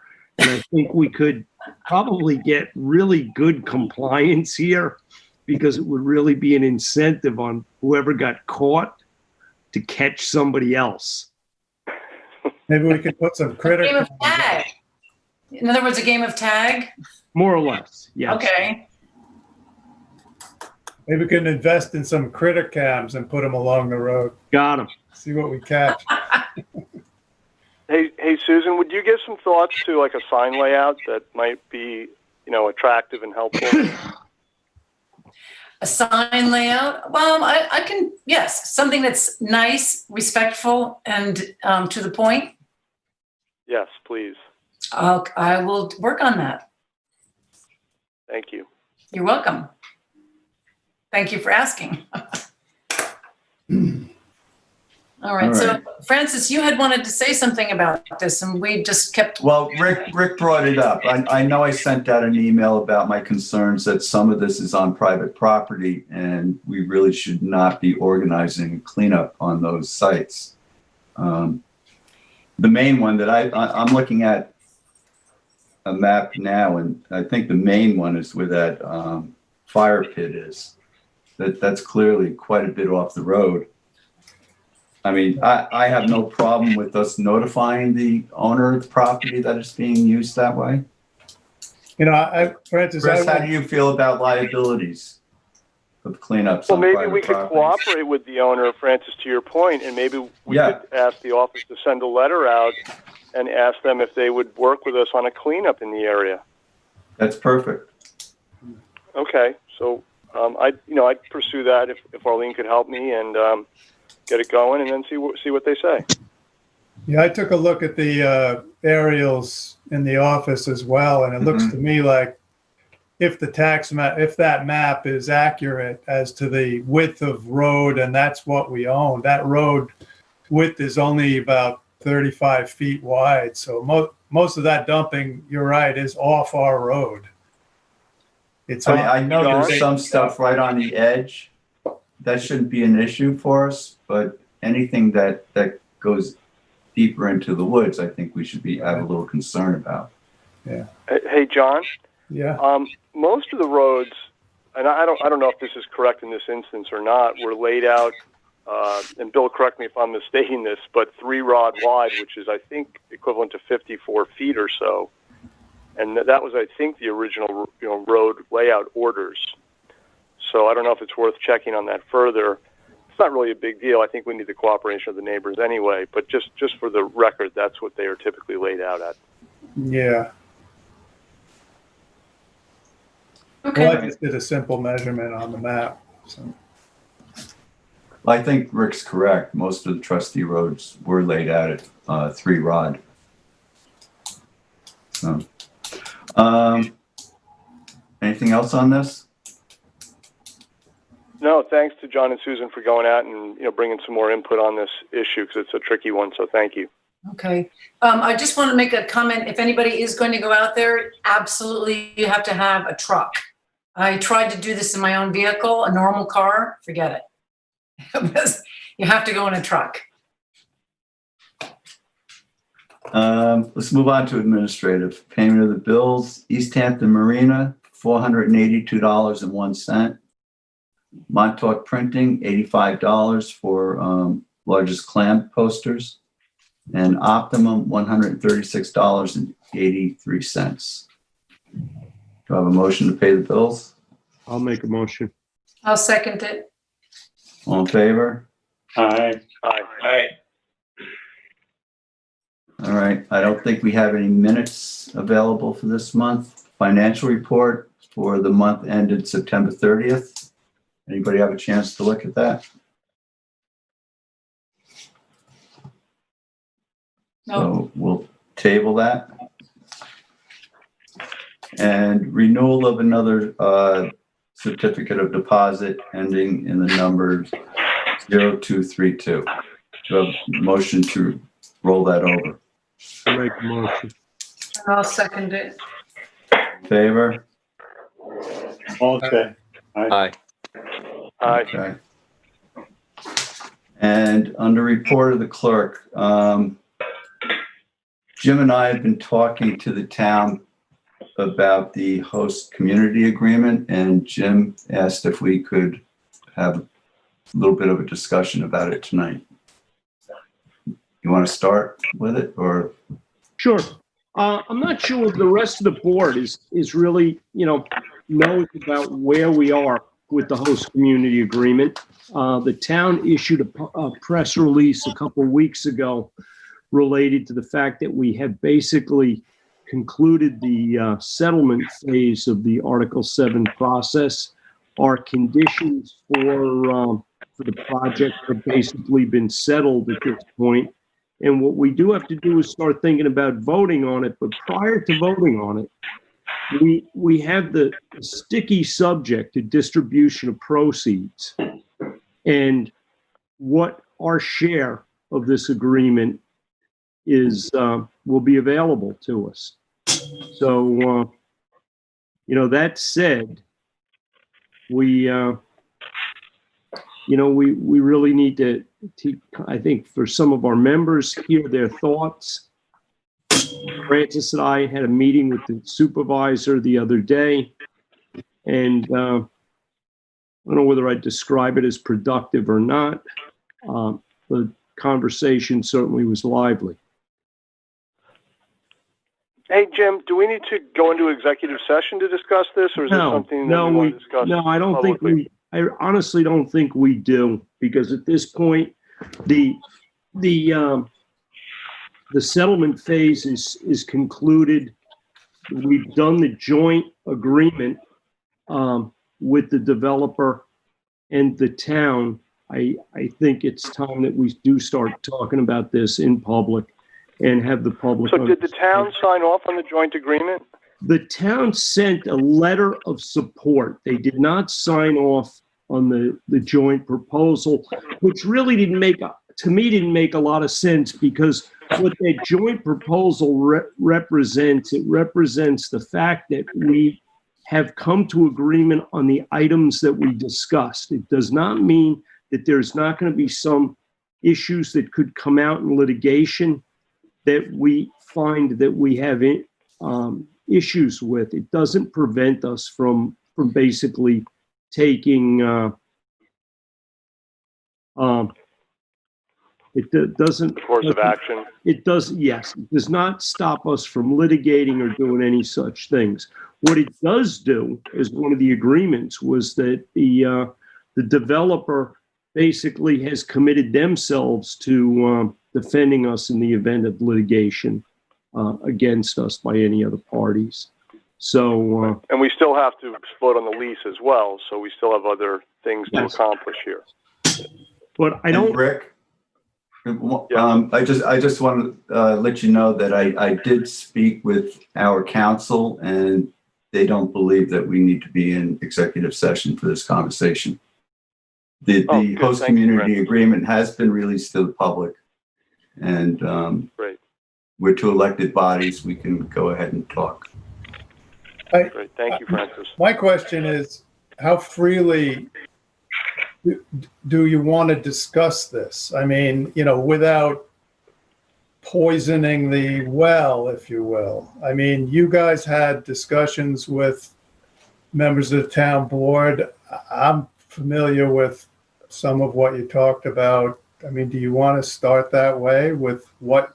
Well, you know, listen, I'm not looking, hey, John, I'm not looking to air any dirty laundry here or that, but I think what I did want to bring to everybody's attention tonight is to get this board into some serious thoughts on the values of this thing. We put a lot of time, we put a lot of effort, we've expended a lot of money on our legal costs, and we are now facing the point in this process where basically a value is put upon that. And, you know, we've discussed what we would like in terms of if this ever did come to fruition, that we would take these monies and put them towards capital environmental projects to improve our waterways. I think that's valuable. I think Bill wrote a very nice letter to the Star this week, which, Bill, I did get a chance to read it. And I think it was right to the point. Mm-hmm. It's definitely excellent. Yeah, so, you know, Jim, I just wanted to add to what you were saying. The trustees have provided a lot of leadership on this project, and I think one of the most important things we did didn't really have to do with money, but had to do with the quality of the project. And I believe in, you know, rewarding merit, and I think the trustees did do a good job on this, and I think we do deserve, you know, the town to give us a good look on this because we worked hard and supported our whole community, not just the trustee perspective. All right. So the only comment I'd like to make is I look forward to the support of this board to Francis and I, you know, in further negotiating this thing. You know, unfortunately, this is something that we did try and engage with the town quite some time ago, and they didn't seem to show much of an interest in it. And now that we're at the 11th hour, clearly I would not recommend any member of this board voting in favor of something until the matter of distribution was settled. Jim and Francis, since you are negotiating with the town, my thought is perhaps the two boards, we did a while ago have a meeting with the board to discuss our position and how we feel about it with the town board in total. Wouldn't that be a good idea? Susan, I think that could be very productive. Unfortunately, it was proposed, and the response was that the town board would like to make a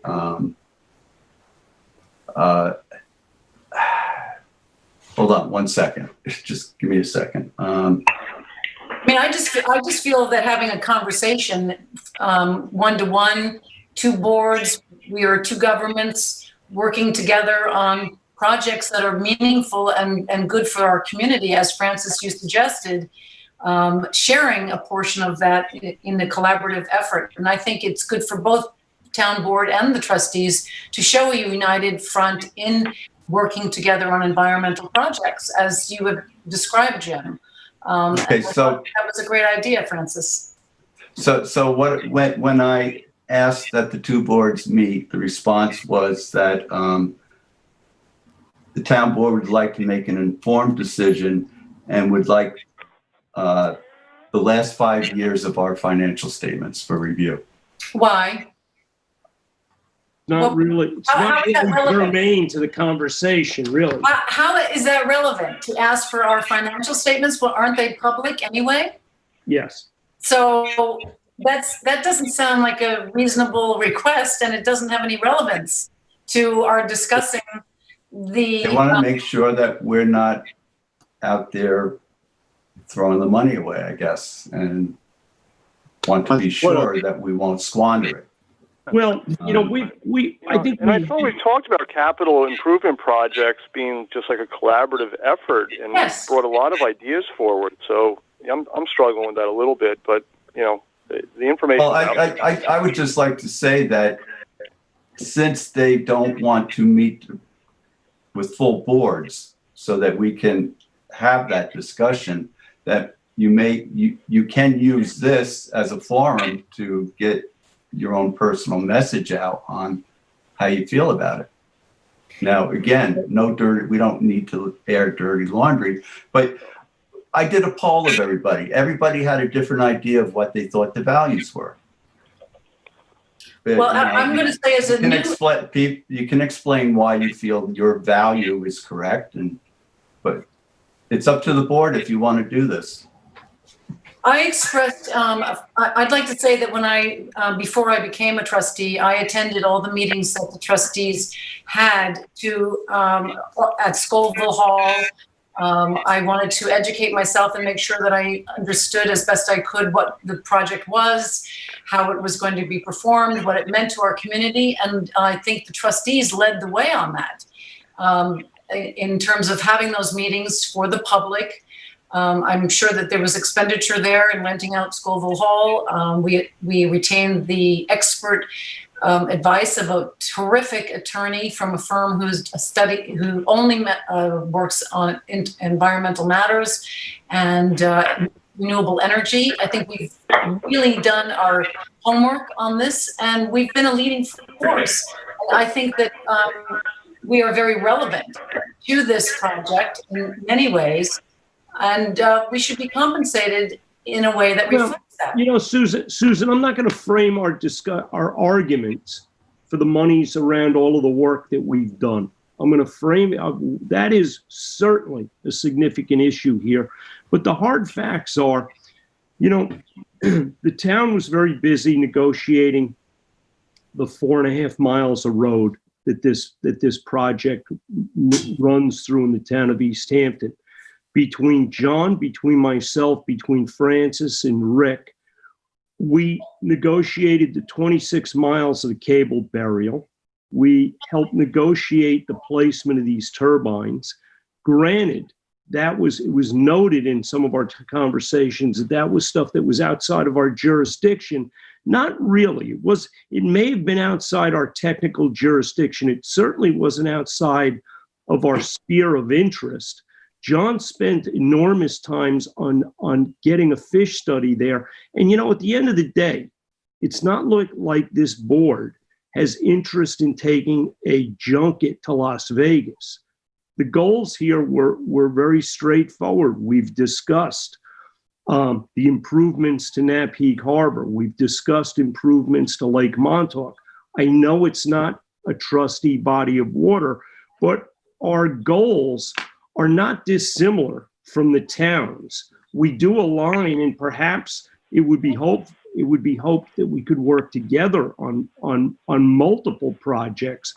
But I think our vision as to how the proceeds from this host community agreement are used were, to me, clearer than what the town board has articulated to this point. And, you know, we have a responsibility to our constituents, which are the fishing community, which are the residents of this community. And I think if we sold ourselves short or accepted less than perhaps a good value, depending on how future boards, both ours and the town board, how they utilize that money, could be embarrassing for either or both of us. I totally agree with you on that. Yeah, You have and to I think- think not of just the the present, but of the future. I think our board has shown the kind of leadership that our reciprocal board should recognize and be comfortable with. You know, we're not going to do anything that's outside the borders of this community. So I was a little surprised at the reluctance on the town board's part of sharing the monies here. I was very surprised at that because, you know, guys, not for nothing, we entered into an agreement with the town as our partner, and at no point was it ever described, that partnership ever described as a less than equal partnership. We, after actually doing a lot of the heavy lifting here, suddenly we're expected to be a minority player. And certainly if somebody's looking for our financials, I think the implication of that is pretty crystal clear. You know, I don't think this board should be treated as a stepchild in this process at all. I agree with you 100%, Jim. My understanding of where the sort of the discussions have been taking place is this idea of cooperating on, you know, projects and sharing some of this money. My understanding is that that has not gone very far.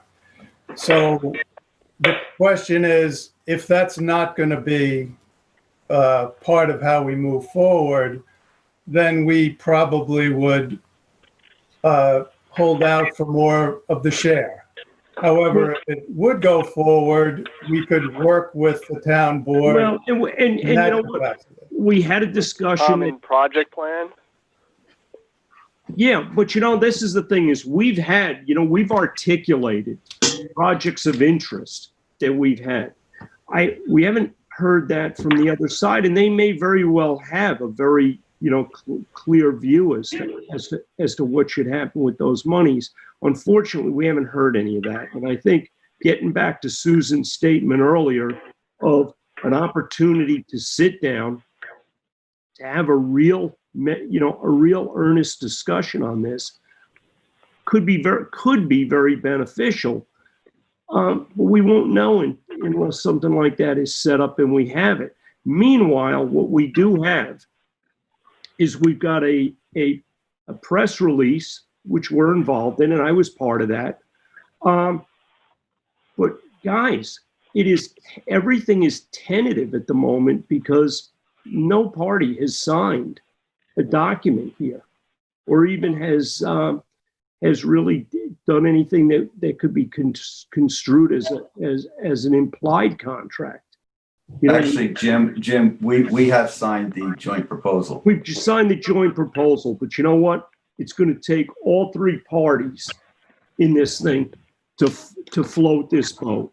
And I hope our town board understands that and recognizes the importance of that. Hey, Jim, is there like a drop dead date we need to come to an agreement by? There is not. I did speak with Orsted's counsel yesterday on an informal basis, but Rob Mastry did express to me that they are getting anxious. Yeah. You know, they've been, you know, we've all been frustrated at various points through this process, either with the developer or with our own partners. I think this is, if any time that everybody should come together, this is the time. Yeah. The amount of work that this board has put into it, and the attention to detail. Well, I think the attention to detail, and right now we do have a project. Forget the money for a minute. We do have a project that's been, I think, despite what the Citizens for the Protection of Wainscott have articulated in their comments in various papers, this has been very well vetted. The community has weighed in on it significantly. But it's not only been well vetted, it's been so dramatically improved since the first inception.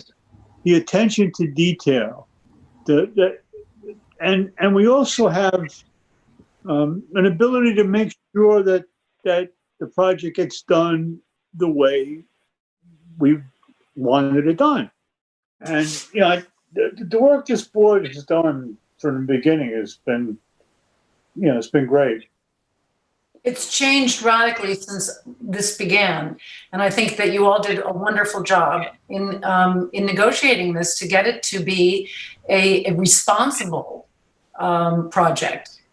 As Jim said, for the fisheries, for having a study done, to making sure that we're covering the bases for our community, not just, jumping in on a project, but making sure that it's actually of benefit to the community and protecting the community. And that was our job. So I feel very strongly that the town board should consent to have a meeting with us. We are two separate boards, but we are working together. It seems to me that they should want to have a meeting like that so that we can all work together in a collaborative manner that is beneficial to the community. And that is my position.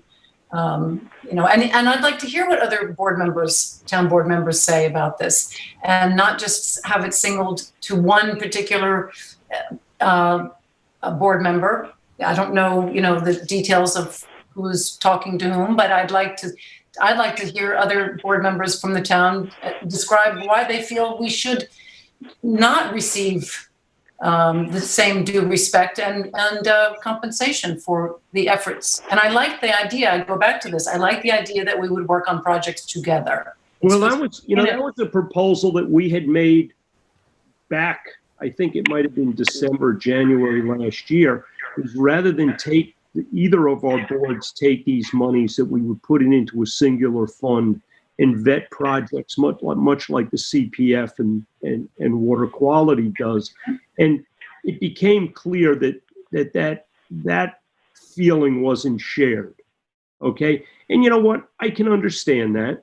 The town board has a much broader scope of interest than perhaps the trustees have. Mm-hmm. But I see that as, I see the trustees' position as no less valuable. Mm-hmm. Jim, I think our purview on this was actually a higher risk and did require a deeper dive. I think a lot of the roadway work is well patterned on other jobs and throughout the community. Well, when you look at something like this on the beach and near shore, it's new. It's pretty boilerplate. Let's face it, burying, whether it's cables, whether it's gas lines, whether it's water main under our roads, is something that is well established, well understood, and doesn't really present the same sort of review process that we went through with respect to the simple case of the beach landing. Okay, the case of the interconnection vault offshore, the case of the location of the turbines. I mean, we've been there throughout this, and I think what has really stirred me sometimes is the fact that all of our board members have made contributions along the way here that have made this a better review process. I think it'll be a better project. The developers seemed to value the level of professionalism that our board brought to the discussion. Can we go back to the town board and ask the town board to have a meeting with us? Certainly. I think it's imperative. I almost feel as though it's absolutely imperative to have a face-to-face two boards meet. I think we need, though, if we do this, I'm a little skeptical about all the board members, trustees, and town board members getting together. It's like an awful lot of people, a lot of talking is going to go on. I think if we go into something like this, we should go into it with some ground rules, so it doesn't just become a back and forth, like who did more work, who's, a posturing kind of a thing. And I think it could easily degenerate into that. Well, we had one a long time ago. The two boards got together at town hall and we met. And we discussed this project. I still think we need to go into it with some ground rules, so we're negotiating. We're not just sort of. Yeah, maybe it's better at the still at the committee level, where you have 3 and 3 or something like that. Well, I just think Rick, the 14 problem is people is a we've attempted to have multiple town board members at these meetings, and every time it's just one. So well, I think we don't that's know maybe where one the of the message ground is rules. going. To John's point, maybe it does have to be a little more well developed in terms of an approach to have these discussions. If it's not being, set up in a fair way right now.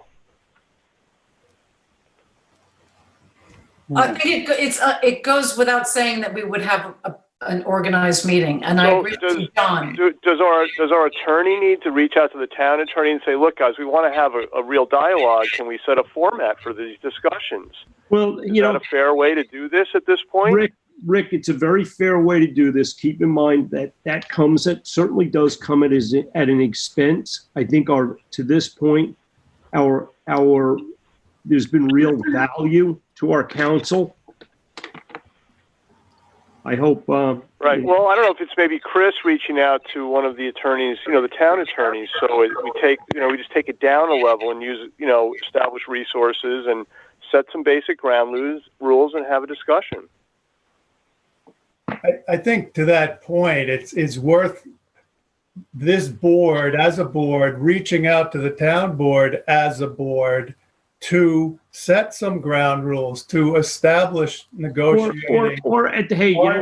Easy place to start here, John, just to get back to what you said earlier, is for both of our boards and the town board as well, to appoint a negotiating committee.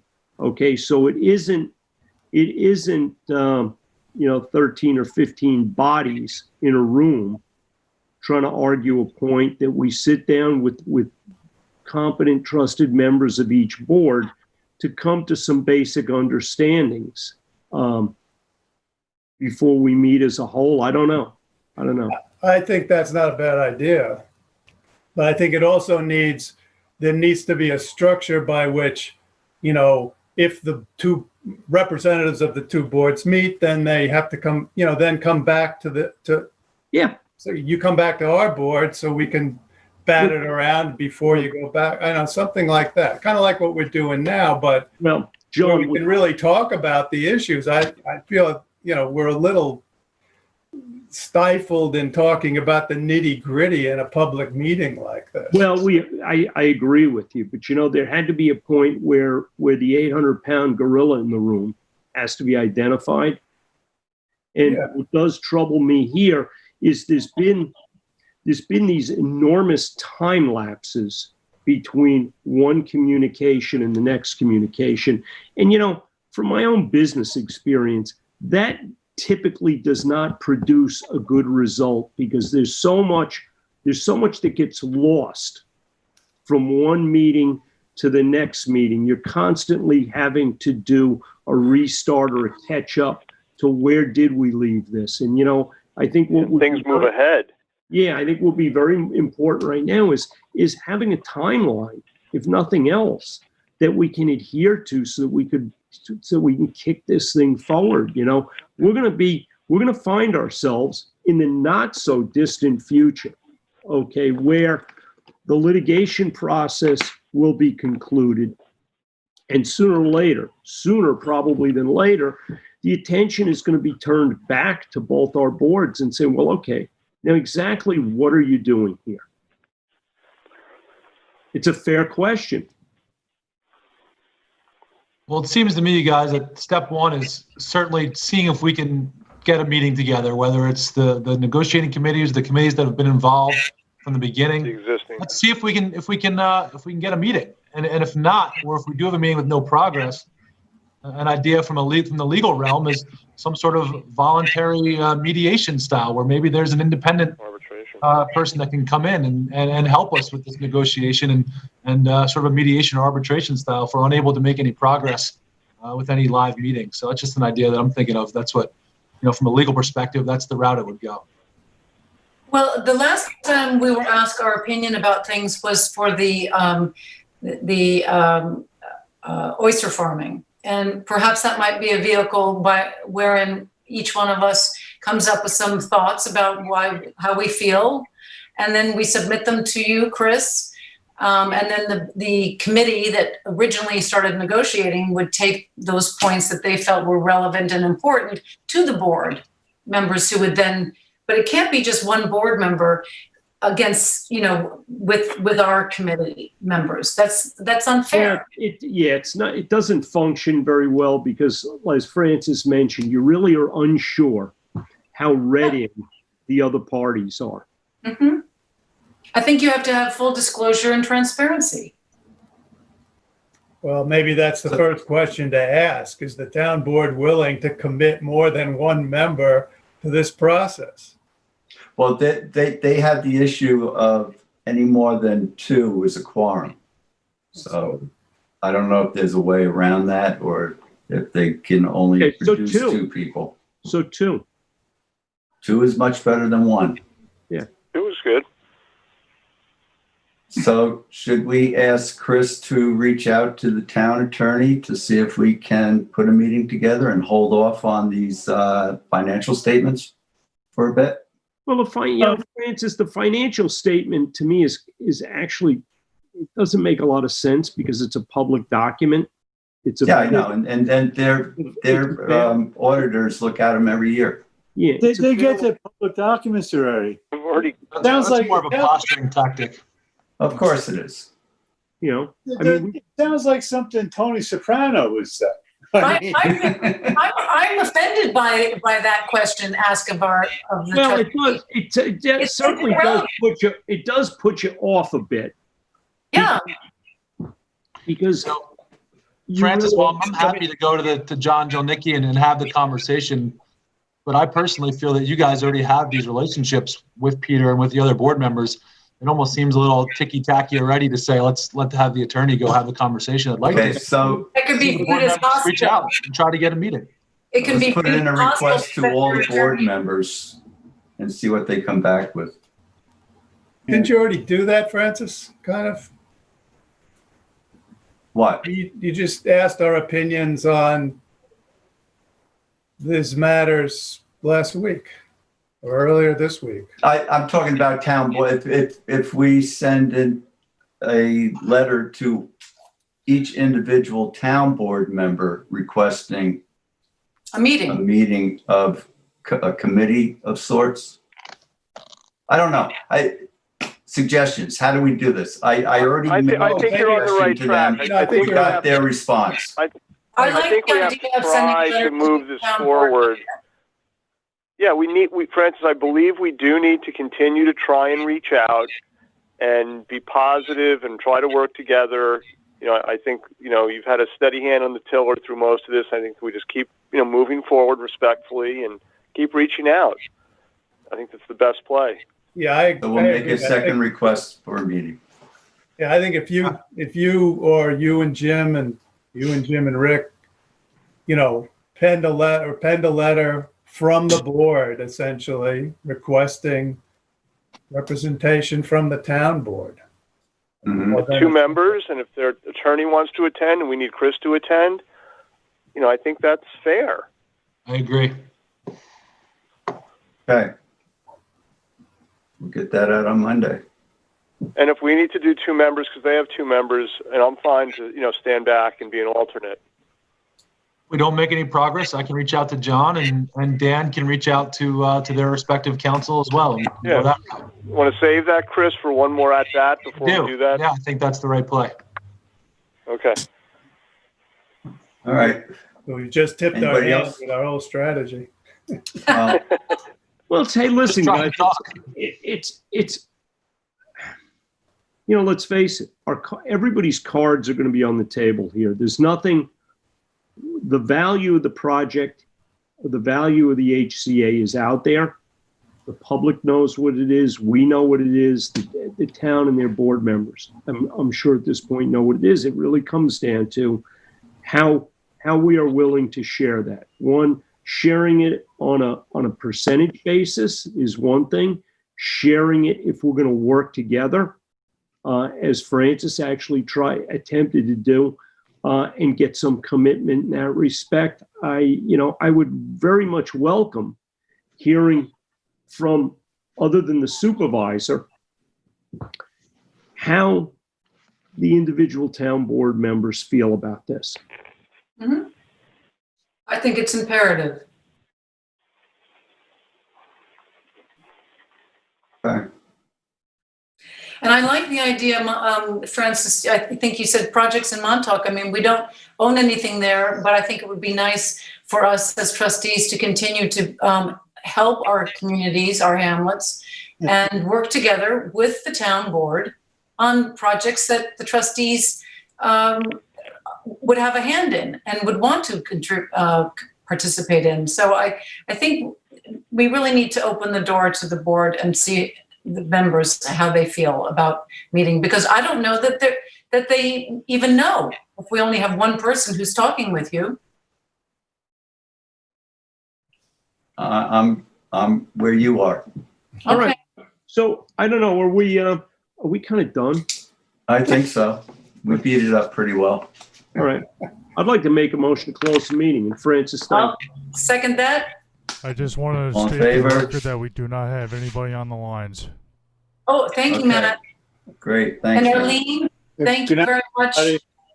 Hey, you know what I would like to bring up before we close things out is I would like to extend a thank you to Arlene and the hard work that she did related to this boat project here. Okay. I was just doing that. Oh. Hey, Arlene. Okay. Yes. Well, anyway, she put a lot of shit behind this. Delivered. Okay. Sorry. Second. All in favor? Aye. Aye. Good night. Good night, everybody. Thank you. Good night. Thank you, Have a Arlene. wonderful weekend.